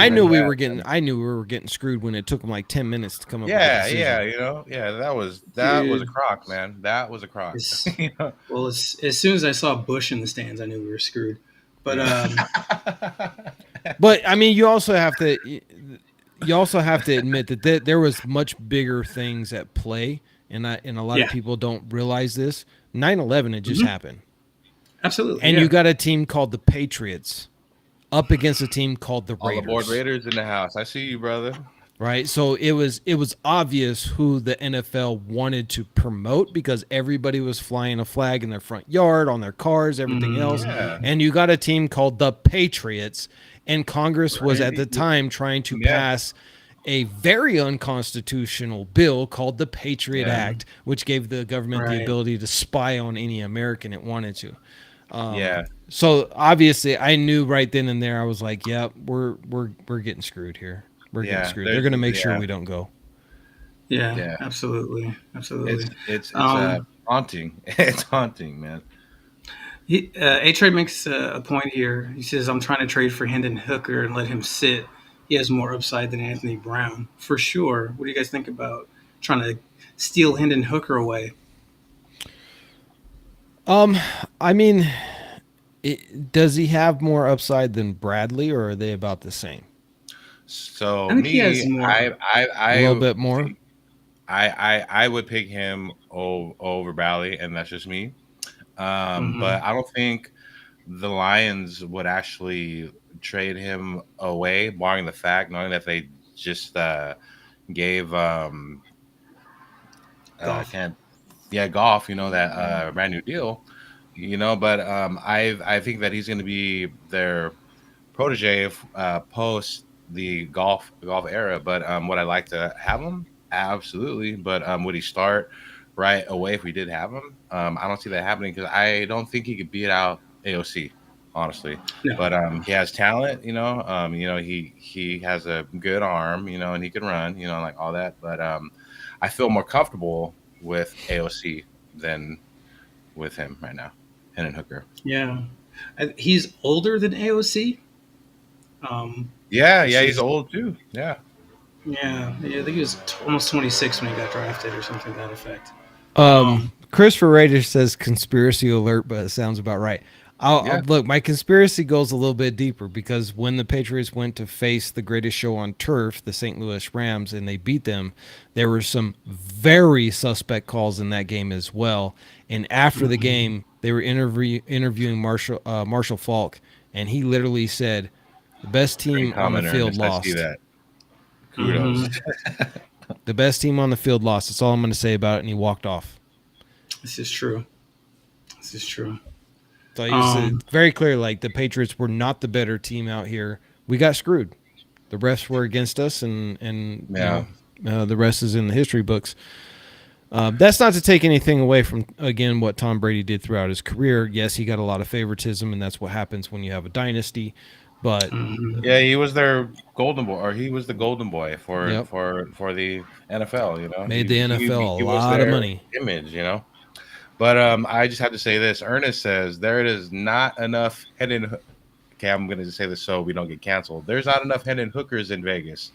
No, there is. There is enough Hendon hookers in Vegas. We don't need it. So, touche to that comment. Yeah, it's I took a showcase. We were doing a project in Salt Lake, and I had to take a showcase for a company that was moving their operations down to a hotel in Vegas.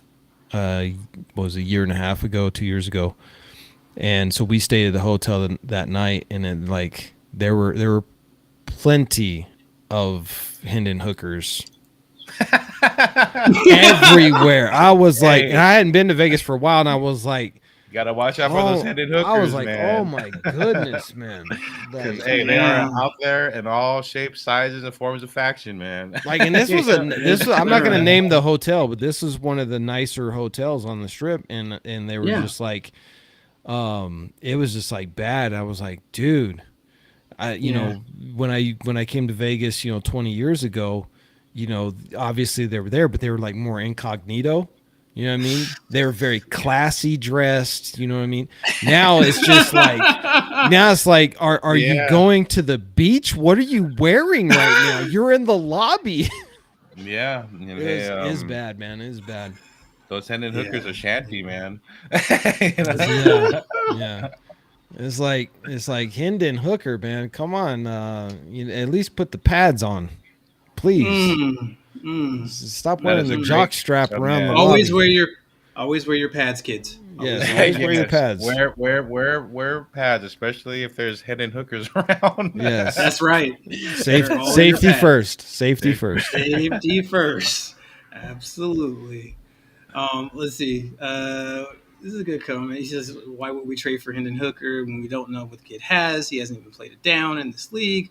Yet we know what we have in the quarterback that we got already." Courtney, it's a great joke you just said. I see that. He says, would rather see a Hendon Hooker than a Penix. I agree. Sometimes a Hendon Hooker is a Penix. This podcast just went off a hill. Hey, so look, so I just have to say one last thing. So it's Western's fault this time. It's A-Train's fault. So there is people out there who don't say Penix, they say Penix, and I laugh so hard when they say that. Yeah. I'm pretty sure that's not it. That is not it. That's not it. That is not it. All right. Raiders Rebel is asking what is Raiders Rebel is asking what is the record for this year. I've gone on record saying we're 14-3. Hopefully 17-0. But I think realistically 14-3. I have 12. Go ahead. No, I'm sorry, brother. Go ahead. No, I have 12. I have 12-5. Really easy. That's my prediction. Go ahead. I say so. I have 3 different scenarios, but to just cut to the chase. Worst comes to worst, we will win at least 10 games minimum and make the wild card. Okay. All right. So anywhere from 10 on the low with Western here up to, what did you say, 14? 14-3? Yeah. So in that range. I'm right smack dab in the middle. Mike Downs makes a great point. He says, it will always work in the era of football. The great Bill Walsh said, it's nice to have a quarterback who can throw deep, but I want a quarterback accurate for 20 yards.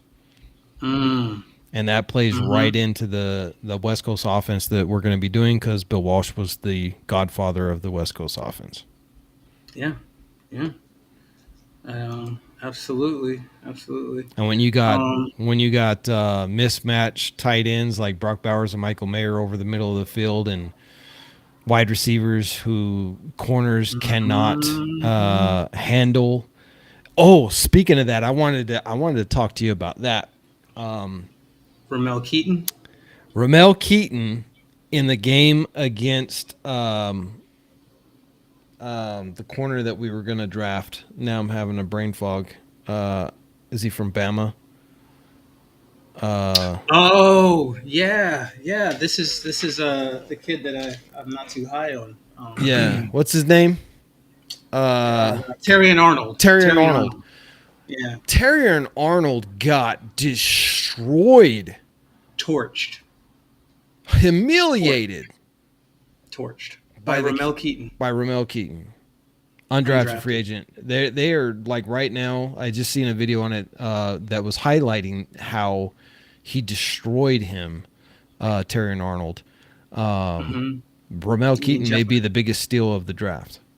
Either that, or I'm right, and Terry and Arnold is Jeff Okudah, but we'll see. Or some of both. Some of both. All right. Yeah, Terry and Arnold had absolutely no answers for Ramel Keaton in that game. No, he's physically gifted in a way that he can't match up with because he's just kind of regular as a guy.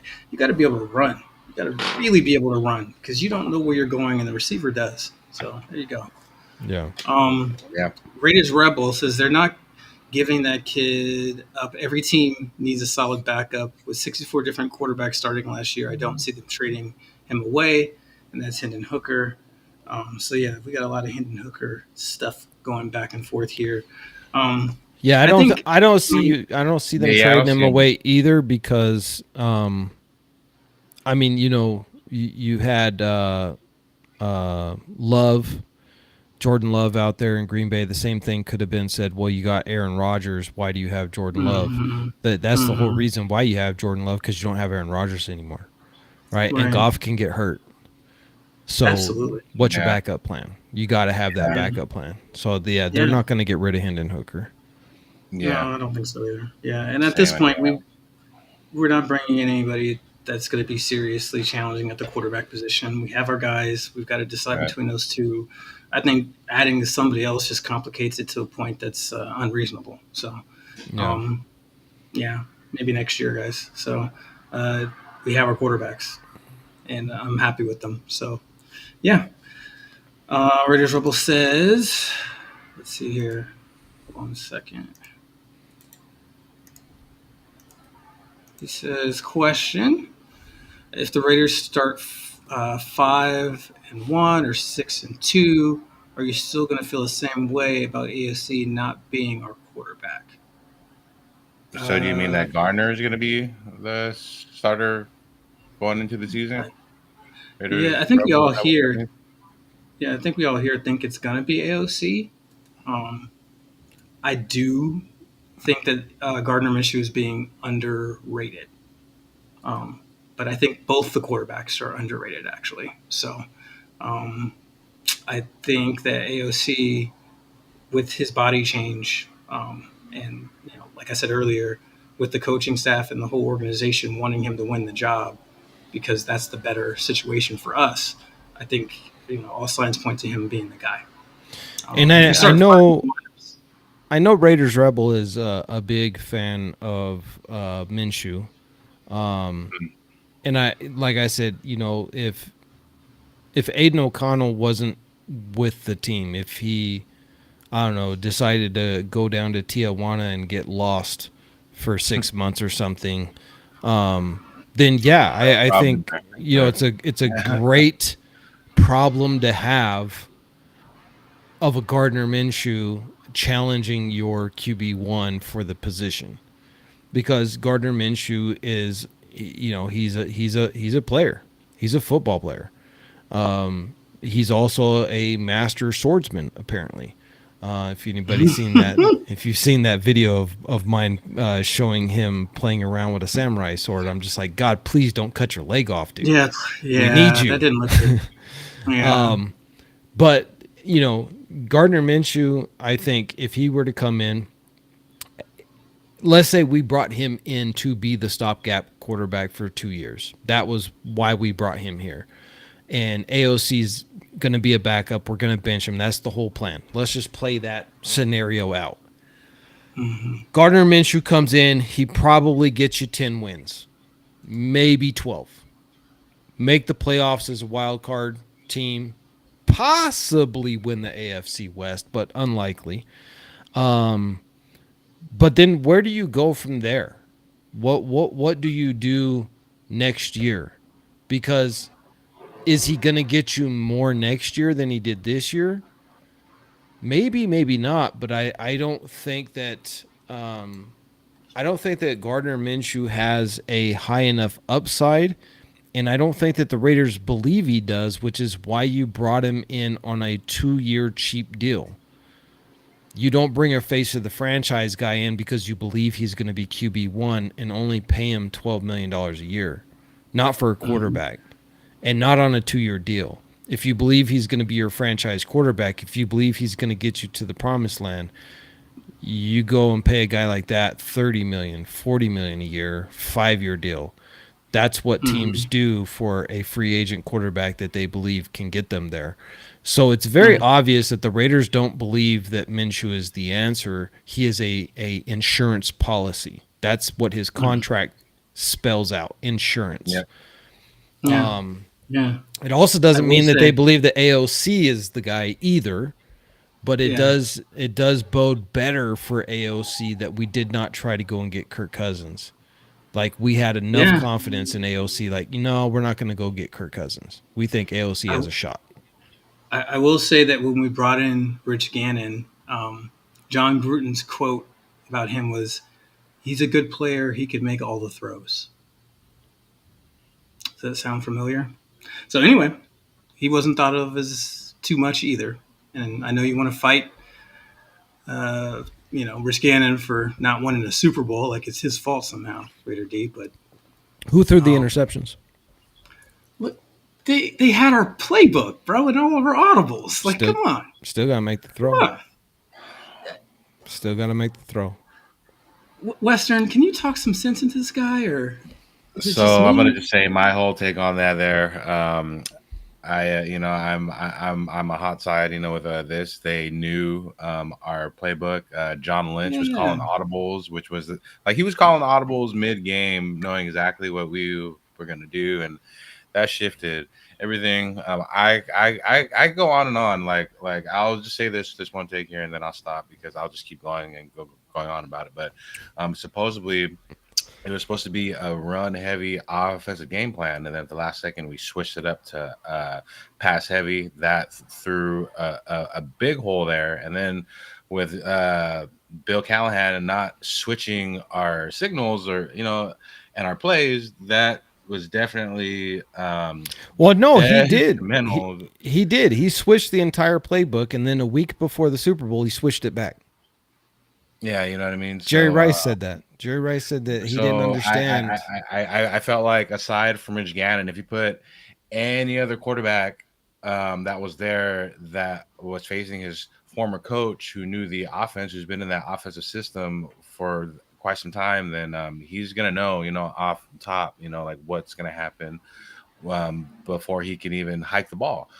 So that's just how I feel about that. Yes, Rich Gannon did throw picks and all that, but I don't blame him for that. That was I still want to strap up some gloves, some headgear with Gannon. Yeah. I want to get in the octagon with Gannon, man.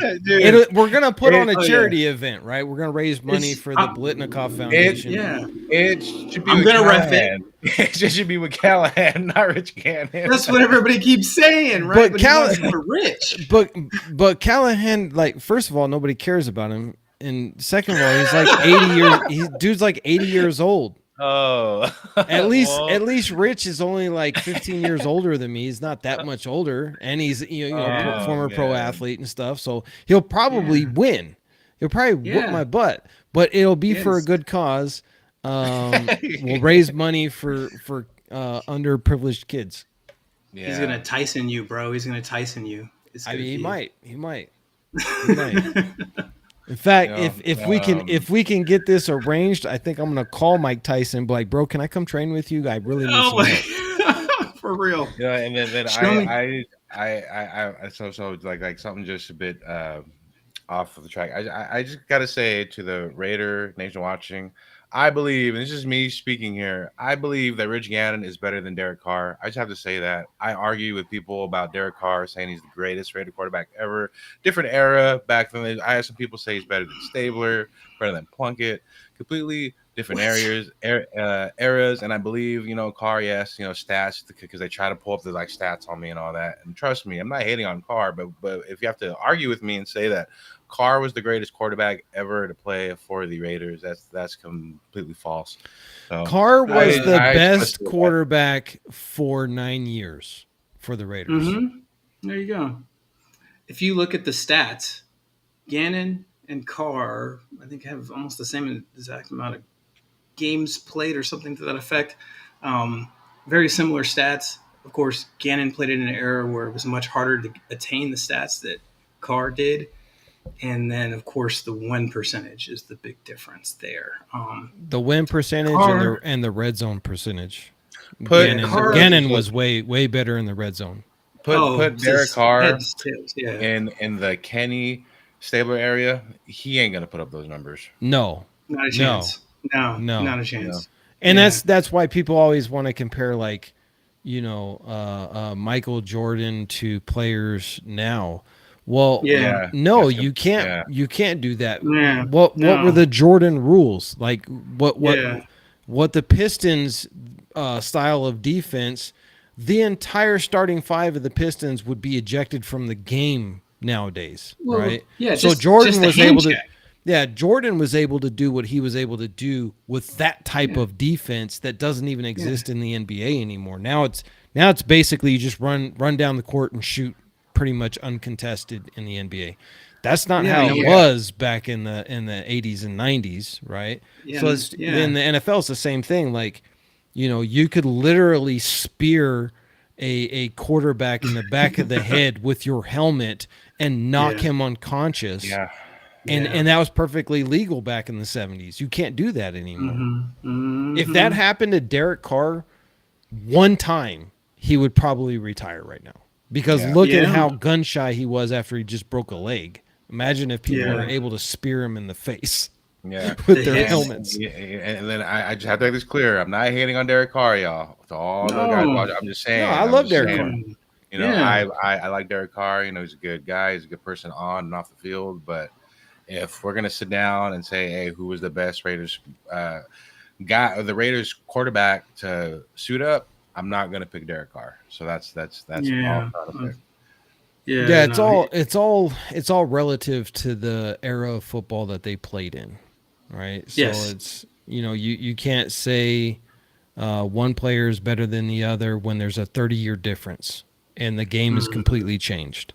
Yeah. Derek Yeah. Carr is a good quarterback. He is not elite. Speaking of Carr, Week 17 against Carr and the Saints in New Orleans. I mean, that's a hell of a storyline. What's your take on that matchup, Western? I believe we're gonna run up that scoreboard. I believe we're gonna run it up on them, and I personally think that we're gonna beat the Saints by at least 14 points at least, and we're gonna AOC is gonna want to shove it to Derek Carr and just show him like hey, like this is why I'm here, and it's my time now, and aside from like that, the Saints don't have no real weapons aside from Olave and Kamara. You know what I mean? And their defense is there.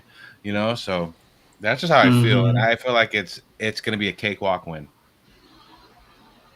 I think Raider D? one of the things that you have to be careful with Derek Carr is if you think it's going to be an easy win with him, that's typically when he starts to play his best football. And this is essentially for him, if he loses to the Raiders, he'll be the only quarterback to have literally lost to every single team in the NFL. That's a stat you don't want on your career. I think he's going to come out. He's going to one of two things. The pressure's going to get to him. He's going to try and do too much, and he's going to throw interceptions. Or he's going to come in ball out. One of the two. The thing that's going to be funny, though, is in his little joking video where he's like, yeah, I'm going to punch Max Crosby in the mouth and then run away and not let the referee see it. And He should have never said that. now, like, Max loves Carr. But Yeah. when it's On the Oh, he's gonna football put him on field, that. you're Career. just another snack Yeah. for Yeah. Yep. my meal, man. So Yep. Yeah. Yeah. You know who doesn't love Condor Carr? is gonna eat that game. The Condor will eat. mhm. Yeah. Yeah. Christian Wilkins doesn't know him like that. So I can't wait to hear Christian Wilkins' mouthpiece just yeah. yapping, yapping at him. Yeah. Yeah. Yeah, They're definitely going to be in his face, and again, it's going to depend. I mean, that's way late in the season. It's going to depend on each team's injury issues, health, who's all going to be starting. Will Carr even be the starting ready, right? quarterback by week Playing, yeah, 17? yeah, yeah, great, yep, yep. Because he Hey, might get benched. I mean, if they yep, go and 0 Yeah. and 6, Spencer Rattler's Yeah. up. You know, they might Yeah. start the And rookie. they got to figure out what to do with that contract of his. Yep. You know, if he's not going to be the guy, then he could end up getting, I don't know, benched Yeah, halfway through the so he season might to make not sure he even doesn't get injured. play. Yeah, he might end up with the same fate with the Saints that he did with us, Yeah. benched to keep him from getting injured, so they can do something with that contract. So that would be interesting. Now here's the controversial question. I've gotten this in my comment section in the past. If the Saints cut him, do the Raiders bring him back if AOC doesn't take that leap? no, Absolutely not. no, that bridge is burned, and once that Even bridge to is let him retire as a backup? One he can come back one day to hoist the jersey and do the whole press conference, but yeah, but not on yeah. grass again. Yeah, Don't make me I look don't at. see him I can't do it. starting a game for the Las Vegas Raiders again in the future. That's just Listen, if he had left and made sure we got a pick for him rather than, I don't know, making sure we got absolutely nothing for him, maybe I'd feel different. But he didn't help us out. played us on that. He did what was right for like him, but for him to kind of be like, yeah, like he was like he was acting like he was weighing his options and all that. I'm like, oh, okay, all right. And then you go and sign with the Saints. Yeah. So. Yeah, I mean, I don't blame him for that, because look at how the Raiders did him. I mean, not only are you, we're going to bench you and we're going to move on from you, but we don't even want you to be at the game. We don't even want you to finish the season with your team, with your brothers. Yeah. Like Derek But Carr you is guys- not a cancerous dude. He's not going to be in a locker Oh room. no like, way! "Rah, rah, No rah." way! No. Yeah. Oh yeah, You know what I mean? That was weird. That's That's super Josh dirty. McDaniels. Yeah, That's the super Josh dirty. McDaniels Yeah. effect. Yep. But And you know what? He Carr's even gotta said, bro, separate that. he even said everything was fine. He was holding no grudges until they made his wife cry. And that's where he drew the line. Man. They made Like, his wife cry. They made his wife cry. Like that's it, man. Yep. You're now this is war, right? But I don't think that Yeah. I don't think Derek Carr has any hatred. I mean, he's not a hateful person, right? I would like to see Derek Carr come back and retire as a Raider. I don't think Carr, has any hate for the Raiders, but I do know that he feels some type of way, about us and just how that all went down. But the Do you cancer's think gone, it's though. us? The Yeah, cancer's do you think it's gone. us? Right. I would think that he feels some type of way about McDaniels, which is why he should have separated that from, I don't know, the other 9 years and the whole rest of the organization. But neither here nor I don't there. think he even has an issue with Mark Davis, to be honest. I don't I don't think so either. Yeah. I think because Mark Davis made it very clear that he allowed, McDaniels and his little lackey to make that decision. So, Mark maybe could have stood up and said no to it or whatever, but you kind of got to trust the guys that you hired for their position, which is general manager, That's why to do what's best. I feel like he feels some type of way, towards us because like someone in the front office or someone could have came in and be like, nah, like no, like we're gonna treat him better than that, But if you look at Charles Woodson was done kind of dirty by Al Davis, right? And that's how he ended up with Green Bay because he literally said that the Raiders didn't want me anymore, and that's why I went to Green Bay. I don't think it was in the same fashion with Derek Carr though. Like I think like Carr in his way, you know what I mean, by him being benched, not allowed to be there, like all that. I just thought, Agreed. Like that's McDaniels, and the yeah. cancer is gone, right? Mhm. Like But back to just what I'm saying. I just felt like Carr is thinking too, like, hey, like why didn't Mark Davis or somebody else in the front office kind of come in and put the So kibosh on but that, you know? wait. Here's my proof of why you're wrong. Go ahead, shoot it, brother. Derek Carr himself said, "Wow, how nice would it be to play for a coach like Antonio Pierce?" Like wink wink, Because like, hey, yeah, no, yeah, yeah, maybe no, this I get New it, Orleans and I ain't gonna work out. I'm just you know, saying. we're Yeah. we're the cool team. We're the cool kids now. We're the popular guys. We're the guys wearing the varsity jackets. And Carr don't have his varsity jacket. You know, he wants to come. You know, down. You know, over here. You know, he's. You know, but I'm sorry. You know, it's just me. You know, I felt like that train is gone, and Derek Carr now, like yeah, I give him his props for playing for us, and providing a service, but he's an afterthought to me now, and he's on the Saints, and we're gonna crush him, For and sure, that's how I feel. we're gonna crush him. I just I don't want him to come back to be the starter. I do want to see him because the dude gave everything he could, and he's just a quality person. And so once a Raider, always a Raider. And Mhm. McDaniels violated the way we do things in the Raider Nation, which is why he was let go on Halloween night while he's out trick or treating with his kids. Like, oh, Mhm. okay, well, Yeah. we can play that Yeah, game too. So Right. here's a text message: you're fired, Yeah. right? yeah, Yeah. But Nice. yeah, I would love to see Derek Carr come back because I think that Devontae Adams will retire a Raider. I think we'll even if as he gets older, we will renegotiate his contract in order to make sure that he retires a Raider. And if we're winning and getting to a Super Bowl, Devontae will do that because he's already super Mhm. yeah. rich. So He I does. so Yep. so I don't mind him coming back to sign that 1 day contract, just to like retire for us, but for him to come back and for us to sign him and play under center for us, I don't think that's gonna happen. And Yeah. I mean, at best, you would bring him back. Like even if it's a 1 year deal, Aiden O'Connell balls out this year, and he's our franchise guy.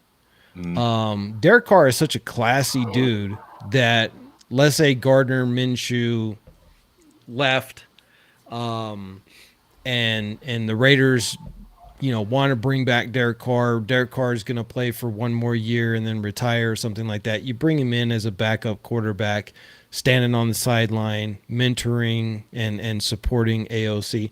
I could see the Raiders doing something like that. I could see Mark Davis doing something like that because I yeah, think Mark Davis feels some kind of way about how all that went down, and I think he kind of feels guilty for it.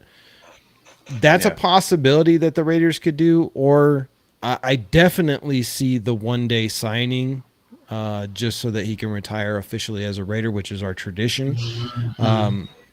Whenever somebody was a starter on the team for 9 years, Yeah. the tradition is you come back and you retire as a Raider. And so Yeah. I think he will. Yeah. And Charles Woodson Absolutely. did it. And Charles Woodson like won a Super Bowl with Green Bay, but you never hear him talk about Green Bay.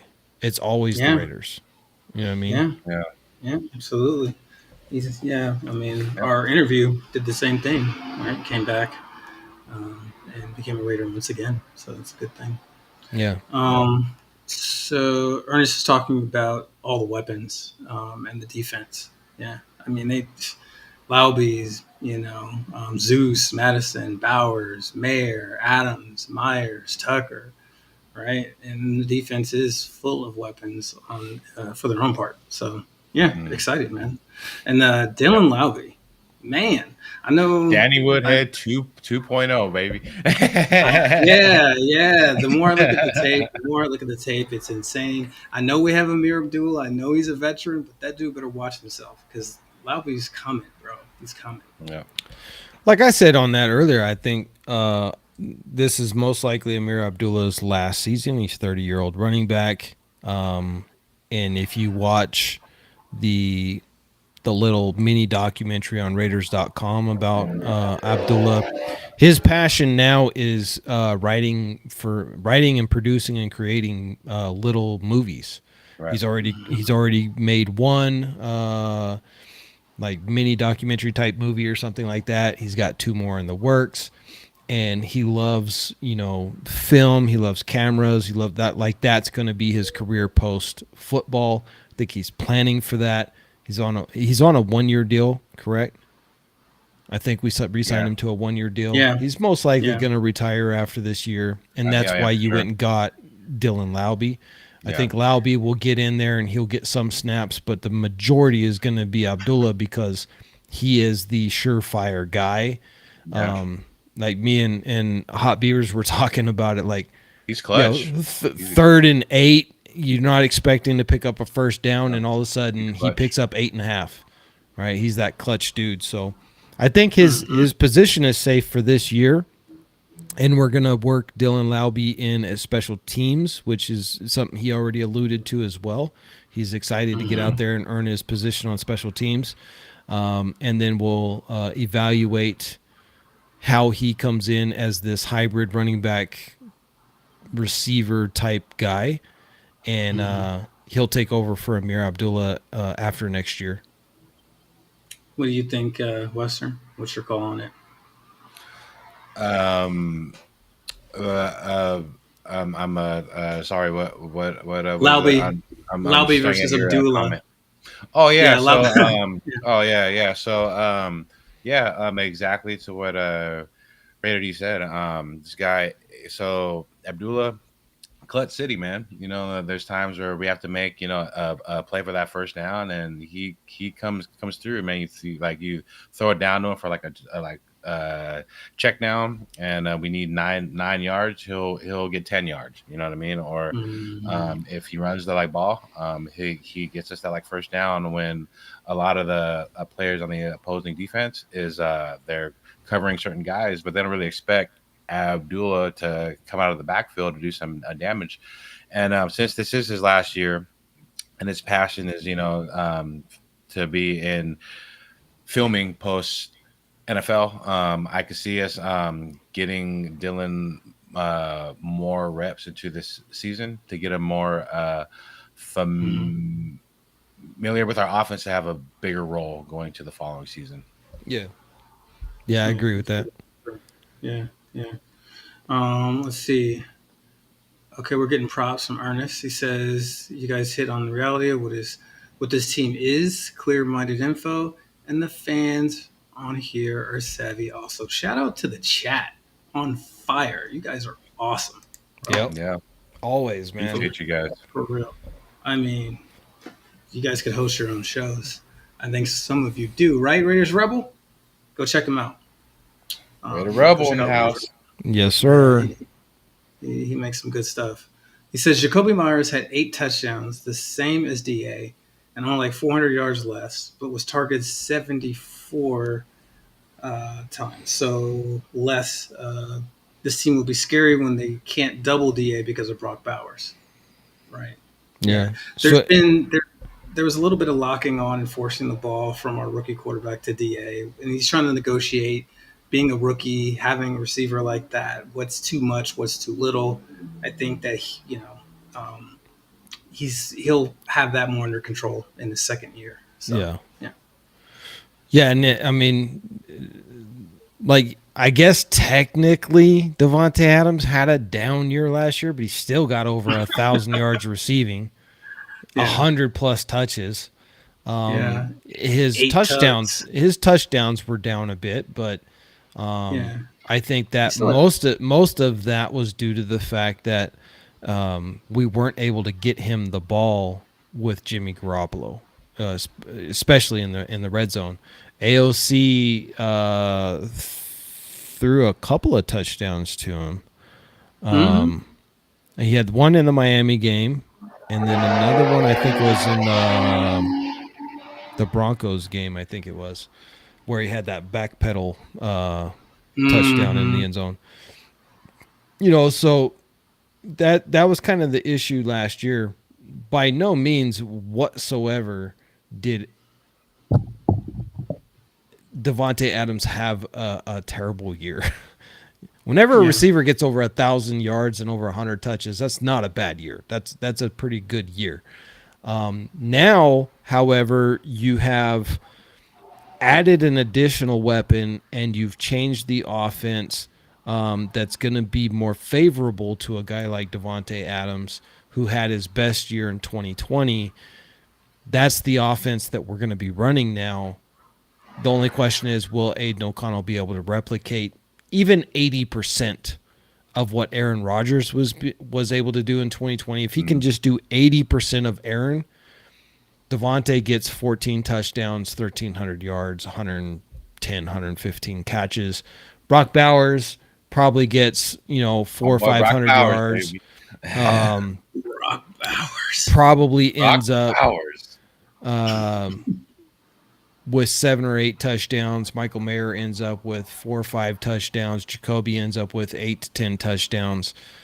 AOC throws 40 touchdowns. Man, so it's a pick your poison type of offense, man. Because if you want to cover this guy, then we got this. Man, we have. I mean, I try to be biased or being on the hopium, but man, we got weapons, man, and good luck trying to stop every weapon we have that's coming at you, man. Mismatch. Here's the problem, because we have so many receiving threats. That pushes the safeties and the linebackers off the line. Yeah. Which then opens the door for Zamir White, Madison, and company with Amir Abdullah, Lauby, and whoever else is going to be in there to put up a 1,500-yard season running back by committee, maybe even 2,000 yards running back by committee. So it's like I said, pick your poison. You have to go back and you have to guard Brock Bowers, Michael Mayer, Devontae Adams, Jacoby Myers, Trey Tucker, all of the other additions that we have brought to the table with Guyton and with the kid from Dallas, Gallup, right? Yep. Yeah. Who do you defend? And if you defend all of them, well, now you've just left our offensive line one-on-one with your defensive line, which is going to open up holes for the running game. And so now we just run the ball down your throat. And as soon as you bring up your linebackers and your safeties to try and stop the run. Back in the box, man. You guys are done for. Yeah. Now we just pick you apart. We just pick you apart. So. And I love the play action. I think it's going to play right into the hands of whoever our quarterback is. Again, I 100% believe it's going to be Aiden O'Connell, and I think he's going to have a fantastic year too. And I truly believe if he does that, he'll be the franchise quarterback for the next 10, 15 years. If he comes out and he's just okay and we're just barely winning games, I think next year we maybe try to do something in the draft and draft somebody or something, but we'll have to wait and see. It's going to be kind of hard, though, with all the weapons that we have, the West Coast offense, which is very favorable to smart quarterbacks like AOC. Kind of hard for him not to have a great year. Yeah. Yep. Spot on. Absolutely. Yeah. Factory, there's a ton for him to work with. My pops says Stash is 15 and 22 over his career. This is true, but I will cite 59 touchdowns and 24 interceptions, basically in less than 3 seasons. How many fumbles? Let's not talk about that. Let's just move on. Because I do always hear the stats of touchdowns to interceptions, but we do forget he has a lot of fumbles. He has a few fumbles. This is true. Yeah. This is very true. And it's the running around, scrambling stuff that he does, on bad teams that I think has something to do with that. But we'll see. Yeah. Well, I'm excited for both of them. I do got to run, guys, so I got to head out. But awesome live, as always, with the trio finally getting back together. It's been too long, man. Yeah. I've been. So once again, the Raider Nation watching out there. I've been grinding at the grindhouse at work. I've just been trying to get as much overtime hours as I can because so if y'all don't know, I am a custodian at a high school, and once the kids are out of school, there's no overtime. So that's why I'm trying to get it all while I can. And next week will be the final week of overtime for me. So then I'll be, available on Saturdays and Sundays to hop on and do content with my brothers here. And if you guys have not, make sure to check out my channel, Raider D channel. My dude, Hotspot here, he's absolutely a Genzu blade when it comes to the stats and numbers, and I love doing this type of content here. And we've all been with each other since day one, and it's great to see each other grow. And one thing I have to say too, Hotspot, man, congratulations on getting that 1K subs, man. You deserve it, man. You put out killer content, bro. So Thank salute you. you, Thank man. you. Salute Yeah, you, and it's brother. coming quick too. Like, Yeah, man. like he was at like 187. It seems like just last week, and now he's at like almost there's 1,300. there's always that certain like 1 or 2 or 3 videos Yeah. you make, and it just Yep. skyrockets, man. And then you just get Yeah. guys who just want to they're like just clicking it, and Yeah. man, it's Yeah. an incredible feeling, and it's great, man. Yeah. So Yeah. Thank you. salute Thank you. to Hotspot, man. Salute to you, man. Man, salute to the chat and all the fans and all my subs. Y'all are amazing. Like to take me from, 180 or whatever to, something like 1,200 or whatever in like a month is crazy. So Yeah, thank you very yeah. much. And I'll continue to try to put out the stuff you guys want to hear and involve you guys in discussion and try to make the community happy with what we're doing here. So thank you. Thank you very much. Yeah. Yeah. So, D, I know you got to get out of here. So, yeah, thanks for coming and go take care of your family. Anytime, brother. Y'all have a great day. And Mhm. Raiders just win, baby. I'll see you Just guys win. Alright. later. All right, brother. See you late. So, you want to stick around or you got to get out of Yeah, here too? so it's 4:31. I got to like 4:40ish. So yeah, man, All right. I'll be on here for the last 10. I gotta jam out and take my wife and my kid out. Yeah. They've Mm. been kind of like it's time to go out and eat and eat. And I'm like, okay, all right. Yeah. So Yeah. Right. when wife comes in and she pops in that door and she looks, it's that look, Yeah. You and Anna and talking about. I call her the warden because she is the warden here, so. That's how it works. That's how it works. All right, let's try to fly through these chats real quick just to All make sure right. everybody gets heard real quick, and then we'll get out of here. So we talked about. I put this one up. Yeah, if he has a weak arm, how's he overthrowing Trey Tucker Yeah. on numerous occasions, right? So yeah, big deal there. I think that's a good point. He said he's got an arm. Carson Bradley also has good stuff. You're right. Ernest is on fire today. Yeah. And Bringing that ether to yeah. the chat today. Hey, Ernest, please come back every time because you're bringing Yeah, fire. man. I love it. I love it. Appreciate you. Very much so. But Carson Bradley is amazing. I'm going to have a video coming out just on him. I think there's some potential there. Yeah. Coach's son. Exactly. Gus Bradley's son. So to all the guys out there and girls who don't know, that is a son of Gus Bradley, our former Yeah. defensive coordinator. Yeah. So that's always an advantage. Chris says everybody looks down on AOC. He never got any reps with the first team. Really never threw to DA or Myers. It's true. He had to figure it out on the Facts. fly. That's why I think him and Trey Tucker had that special hookup because of all the reps they got together. So that was good. Watched his tape last night. Ernest looking for full game tape. Not sure who we're talking about right now. Oh, I think probably Bradley. Yeah. Okay. Bradley. Yeah, that makes sense. And then let's see. I don't see why we couldn't use them in different situations, like New Orleans used Breeze and their other quarterbacks. So he means rotating between AOC and Gardner. Yeah. Hey, and you know what? I could see them doing that too. So that's something that we got to keep an eye on. Yeah, interesting. I've always thought if you have two quarterbacks, you have none. So I Yeah. think you got to pick one and roll with it and let the team Yeah. rally behind that. That's my opinion. But let's see.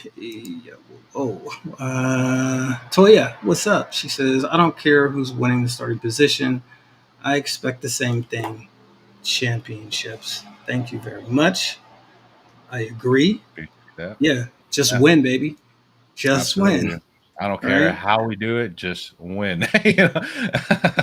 Yeah, exactly, exactly. Um, Doppelganger's talking about the highlights of AOC out there threading needles and showing arm strength. He's also not afraid to stand in the pocket and take a hit, which is Mhm. huge. I will Facts. say that our last quarterback wasn't too keen on doing that, but we'll just move on. Um, Ernest, he says, we got Every's cousin. We talked about that. Nice. Um, Chris says, the NFL wanted more points in exciting football, so they changed the rules to punish the defense. Yep. This is true. This is why Carr and his stats don't equate to Gannon and his stats during that time, in my opinion. So, Mm. Rebel says Antonio Pierce said he wants depth at every position and a battle. Well, he's got it, and I can't wait to see what we do with it. Awesome, for sure. Yeah, Absolutely. um, depth different. Uh, Chris Rady says the cornerback room will get better because of the depth. That makes sense. Yeah. Um, my grandkids are coming over at 4:30. I hope this is over by then. Otherwise, she's gonna be pissed. Oh man, I'm No, sorry. I've, We didn't I've, know. I feel it when your wife, she comes in, or your family comes in, and you get that eye. You know, that's a sign. Yeah, You know? yeah, So I yeah. understand, A Train. Well, if you guys stop saying smart things in the chat, then I can go. But you guys keep saying smart Yeah, stuff. I have yeah, to read it. yeah. Great I comment. mean, yeah, Great yeah. comment, So man. Raiders Rebel says the drop off from starting quarterback to backup on most teams in NFL is tremendous. This is true. I don't know if you can call it a drop. They're pretty even. Exactly. Exactly. Yeah. I think that makes a huge difference. I could go through the teams. I think we have a better quarterback room then because it's a room, not just one player. Yep. Um, and Chris says the NFL hates us. Yes, this is true. Yes. And then Mike, I agree. Absolutely. Absolutely agree to Um, that. Amen to yeah. that. You guys should go check out the community page. I have a little T-shirt that I think uh, does that very well. Sweet. Yeah, go check it out. And then Raiders Rebel says real. I'm not sure what that's about. But Mike Downs says when we beat them at home, the NFL will wake up. That's true. Yep. That's true. Yeah. I mean, if we start 7-0, they're gonna have to really wake up, right? Yeah. Um, yeah, yeah. Raiders Rebel said the Raiders have always made the NFL money because of merchandise. This is true. This is Correct. very true. Yeah, that's a very good point, actually. Um, Yeah.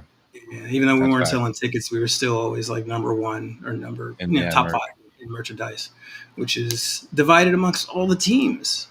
So they actually got a better revenue split from merchandise than they would have gotten from the gate. But that's getting a little in the weeds. Ernest says the Maverick Al Davis had Alioto, and they helped the Barlows. the Yeah. Bartlows to land the San Francisco 49ers. Al's doing the NFL favors by his leadership. Oh, absolutely. Yeah. Al should have been the commissioner, and that's where that all got started between him and Pete Rozelle. It's Chris Ferrader says, "How are we the worst when the Donkeys have Nicks, Wilson, Stidman? So how are we the worst? Oh, absolutely. Yeah. I'll Absolutely. put a. I could name a lot of different teams that I'd rather have our quarterback room than. So I mean, Yeah. it's ridiculous. Courtney says, hold on. Courtney says we definitely ain't the laughing stock anymore. I had two coworkers bet me 400 collectively that our Raiders wasn't going to win over 5 games this year. I gladly took the bet. Good Good job. bet. Easy Make that money. money, Courtney. Yeah, yeah, Easy that's easy money, money. bro. That's easy Easy money, bro. money. Yeah, 5 or 6. I think the line is 6.5. I don't gamble, but man, I'm tempted. That's just insane, Yeah, man. That is tempting for sure. right? Every Mike Down says every team this season will know that they played the Raiders. That's Oh right. yeah, that's right. Mm, That's bring right. that back, dude. Where Mm. every the week after the Raiders was the week you're gonna lose. You hope you have a bye week just because you're all beat up, right? Easy money. That's right. Mhm. Easy money. Make that bet. Let's see. All aboard up in here. All aboard needs to come on the show. One of my favorite content creators. Been Yeah, he's watching a this cool dude. dude, man. Cool dude. Yeah, yeah. Ever since he was doing the Madden replays and stuff, man, it was Yeah, awesome. he's Yeah, cool. yeah. He's a cool dude. He says maybe Aid will get some calls now that the TP12 number will change. Yeah, yeah. I hope. I'm hoping he'll get some of those Brady calls, man. They're just gonna think it's Brady, like have a flashback and just like Yeah. give us the call. It's 12 and he's tall. Yeah. Uh, Toya says that's what I'm gonna do. Get the money while I can. So she's putting money on it. Nice. Smart. It's a smart Um, investment. let's see. Mike says win or lose, they know they played the Raiders, and I bet they wouldn't want to play us again. Mhm. That's right. That's right. Ernest says Al also told the Steelers coach to start Terry Bradshaw back in the 70s. Look what Terry did, 4 Super Bowls. Oh, San Francisco had 5 Super Bowls. Al is the NFL genius. Yeah, we could just keep going on and on and on and on. Yeah. I Yeah. mean, The great the Al Davis, man. Chargers offense is because of him. So we'll just keep going with that now. Raiders Rebel says now that's wishful thinking. All aboard. Is this based on All Aboard's comment earlier? I think about what he expects us to do Yeah. in the season. Yeah. And then let's see. Yeah, I mean they're probably not going to give us calls no matter what he's wearing. Courtney says I told him that we will win many games just off the defense. Everybody's giving shout outs to All Aboard. And let's see here.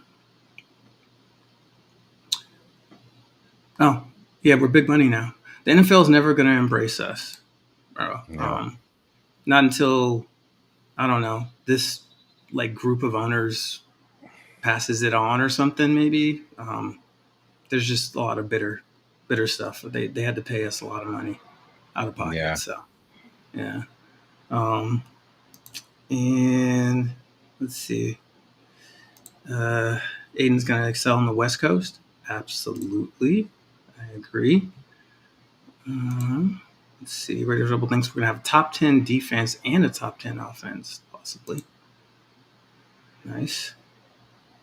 And then let's see. Mike says it will always work in the era of football. The great Bill Walsh said it's nice to have a quarterback. Yes. Yeah, we read this one. It's huge, right? You got to Yeah. be able to complete passes.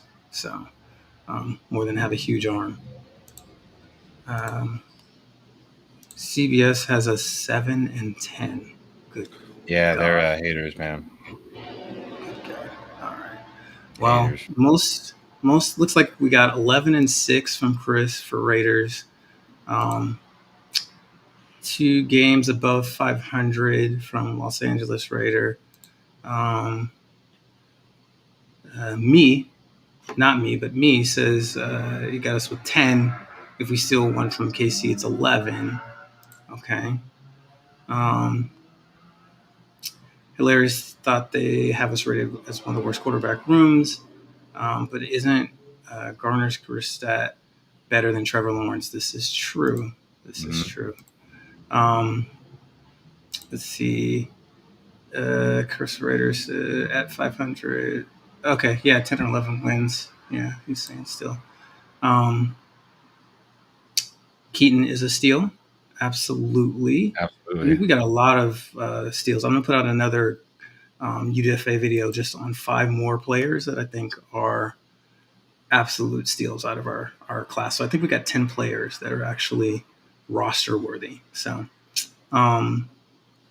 let's see. And he was saying 2 games over. Yeah. Let's see. Ernest is calling some victories here. Courtney says let the quarterbacks compete. Yeah, what if San Francisco never gave Brock a chance? It's a great point. Yeah. Yeah, yeah. Did you see Brock Purdy coming at all, man, or was that a complete surprise? That was definitely a surprise when he first came out, and he started to have that good season. I didn't expect him to come out like that, and I thought that it was all luck. And then he came out the following season and he played good. But I honestly believe, because I have friends that are Niner fans, we banter back and forth all the time, and I go, Mm-hmm. Purdy's good, but I think he's a product of the Shanahan offense that they have here in Houston. Yeah. And then they counter with, well, what about Trey Lance? And I go, well, Trey Lance was just, like failure that not even Shanahan could Mm-hmm. have worked with him, or fix him, like he was so broken, like that was something that was so Mm-hmm. damaging to him. But Yeah, I'm not sure that Shanahan is really like the guy who like coaches quarterbacks to be better. I think he's more of like you need to have the fundamentals down and be smart, and then you can run his offense, and he'll make you look better that way. Um, yeah, as opposed to coaching a quarterback up and making them a better player, like an Andy Reid or something does, right? You see yeah, Andy Reid coach up quarterbacks or whatever, right? Dreda says, remember AOC with no offensive coaching with 3-1 last 4 games with 8 touchdowns, no interceptions, no reps in midseason, and he was handcuffed by a bad offense. This is true. yeah. Hey yo, I have to jam out of here, brother. I just got the Yeah. eye again, so Yeah. that's the like You got the signal, or final else, eye. Yeah. yeah, or Yeah. else I'm gonna Yeah. be outside. But I Hey, just want to give goats. Yes. a shout out to the people here watching, and you, man. You're putting out great Absolutely. content, and your Thank you. lives are on fire. And next weekend for sure, worst comes to worst on a Sunday, bro. Yeah, man. Yeah. We'll do this. Me, you, Raider D, man, Yeah. and we'll Yeah. get it up, man. But thank you, Yeah. brother, for Absolutely. allowing me, to be here, brother. It's always, a pleasure and an honor. And Yeah. thank you, man. Thanks for your time. Thanks for letting me steal you from your family for a little bit, and Of for all course, brother. your brilliance, man. Yeah. Yeah. Have Okay, a good thank you, night, man. brother. All right, brother. Absolutely. Peace out, Yep. everybody. Salute, nation. Peace out. Peace out. Peace out. So yeah, Nation, I'm gonna stay with you until we finish out these questions because I'm committed to this chat. You guys are awesome. So let's get these finished up. Um, my dad says, of course, you stay with AOC, and if he's undefeated, to gain respect. Okay. Mike Down says, I'll say this: Aiden O'Connell has been at the complex all off season. I bet he starts week 1. I would take that bet. Well, no, I would. I agree. I would not take that bet actually. So it's pretty funny.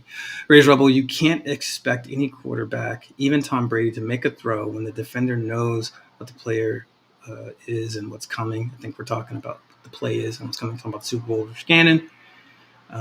Yes, Gannon was. He says he's better than Stabler, who just got robbed a couple of seasons. Wow, Mike, that's a big statement. We're going to have to talk about that next live. That's a big statement. Pop says the only rookie quarterback that played better was the Texans quarterback, and he took all the first string snaps. AOC wasn't even supposed to play in his rookie season. True that. True that. And his best talent is knowing the playbook and being able to execute. So I think we're going to see a lot of what makes him uh, special this season. Now he's had a chance to kind of settle in. So Raiders Rebel says, let's face it, to be realistic, John Gruden pretty much made Rich Gannon's career. He's not that great of a quarterback before he came to the Raiders. This is true. This is true. Chris Ritter says Lynch came off the field and said Gruden, just like you said the play was. Okay, yeah, yeah. So I think most of us believe that Rich Gannon is not really at fault for that Super Bowl loss, but Ritter D, it's okay. It's okay. He's gonna be okay. We'll just, it's okay. Let's see. Ernest says AOC starter and winner of 12 games. He'll beat KC in the championship game, but lose both regular season games to KC by a total of 4 points. Wow, calling it on the head. Ernest is hot today, so maybe he's on to something, but we'll see. That would be interesting. That would be trying. I would not like that until we won the playoff game, and then I would like it. So. Mike Downs, let's see, 15, quite a bit older. Not sure what that's about.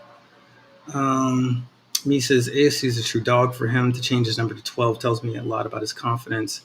Yeah. Not scared of the comparisons. That's for sure. Mike Downs says not even close. Rich Gannon is 10 times better than Carr. No comment. Plunkett, Stabler, LaMonica, way better than Carr. Yes, for sure. David Funk, AOC needs to start working out the lower body. I seen a video of him at the golf event he attended. My boys' calves are MIA. Oh, wow. That's funny. Well, that would mess with your mobility if you got the little baby calves. So hopefully he salsaed his way into more defined calf muscles. There we go. Chris Raiders says agree. Gannon was a better West Coast offense quarterback than Carr. Cavs, we know what you mean there. Derek Carr sucked one good year, proved me wrong. Oh boy, me. You're gonna have him coming for you, bro. That's a little much. Rich Gannon was a man and had a leader, and that's the biggest difference. Okay, yeah, he was definitely a leader. Rich Gannon came in and took all the toys out of the locker room famously. When he noticed that the Raiders were like playing pool, he stole all the pool balls and kept them in his locker. Definitely a leader. Let's see. Raiders Rebel, no matter what anybody says about Derek Carr, he holds records for this franchise and nobody can ever take that from him. Facts. Derek Carr in 2021 with chaos, worst offense, bad O-line, 100 run throw as his main receiver, went toe-to-toe with Burrow in the playoffs until he spiked the ball at the wrong time. But yes, refs cost us that game with a phantom touchdown also. So really, it's just par for the course, right? Refs cost us one, and then we just kind of flub one away, and then we lose a game. But that's the old Raiders. That's not us anymore. So Raiders Rebel, well, AOC might be great. I think that's what he's saying. Rich Gannon never cried after a game. Ouch. A-Train, spear him in the face. I think he's talking about how it used to be okay to spear players. I don't think it was ever okay to spear in the face, A-Train.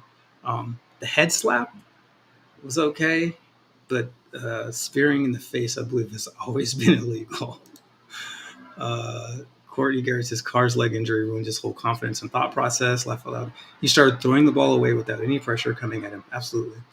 Me and Raider DD talked about this. He was not mentally the same after, having his leg break. And then, my dad makes a point. He comes back the next year and then breaks his back early in the season. And it's just, that's no good. Dredis says, never talk about a quarterback without talking about the team and the coaching around them as being better than another. I think this is a Carr defense. Okay, sure. Mike Downs, I don't know. Rich Gannon got picked up and body slammed on his shoulder by the Goose. He did get, let's not talk about that game. Shannon Sharp catching a slant. Matt Renovich, Carr is too inconsistent and horrible in the red zone.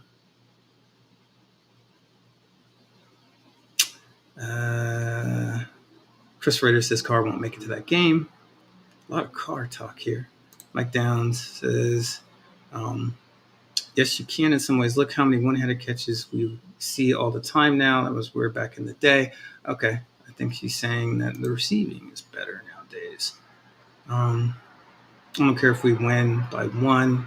Can we get over the Derek Carr thing? Matt Rivers says Carr's writing checks he can't cash. Yeah, I don't think he wants to mess with Mad Max. People keep saying revenge game. This is not a revenge game for us. We did KC dirty no matter what anybody says. This is a revenge game for him. I see him balling out. I wish I could agree with you, Raiders Rebel. I just don't see that. I think that the pressure from our defensive line is going to be too much for him. And he's going to get smacked around. So there's just a really good defense. It's a really good defense. So top 5 easily. So A-Train says, oh my God, this is amazing. It is. It is, A-Train. We're all here together. Mike Downs, let's start talking about how we're going to beat KC. We are. Yes, we've been talking about it. FKC, we're coming for the division. That's right. We're going to win a division. And then, sorry about the slang. No, we're good here. We're all adults. It's not a kid's show. If there's kids in here, sorry. It's not a kid's show. 9 years of sadness is good enough for me.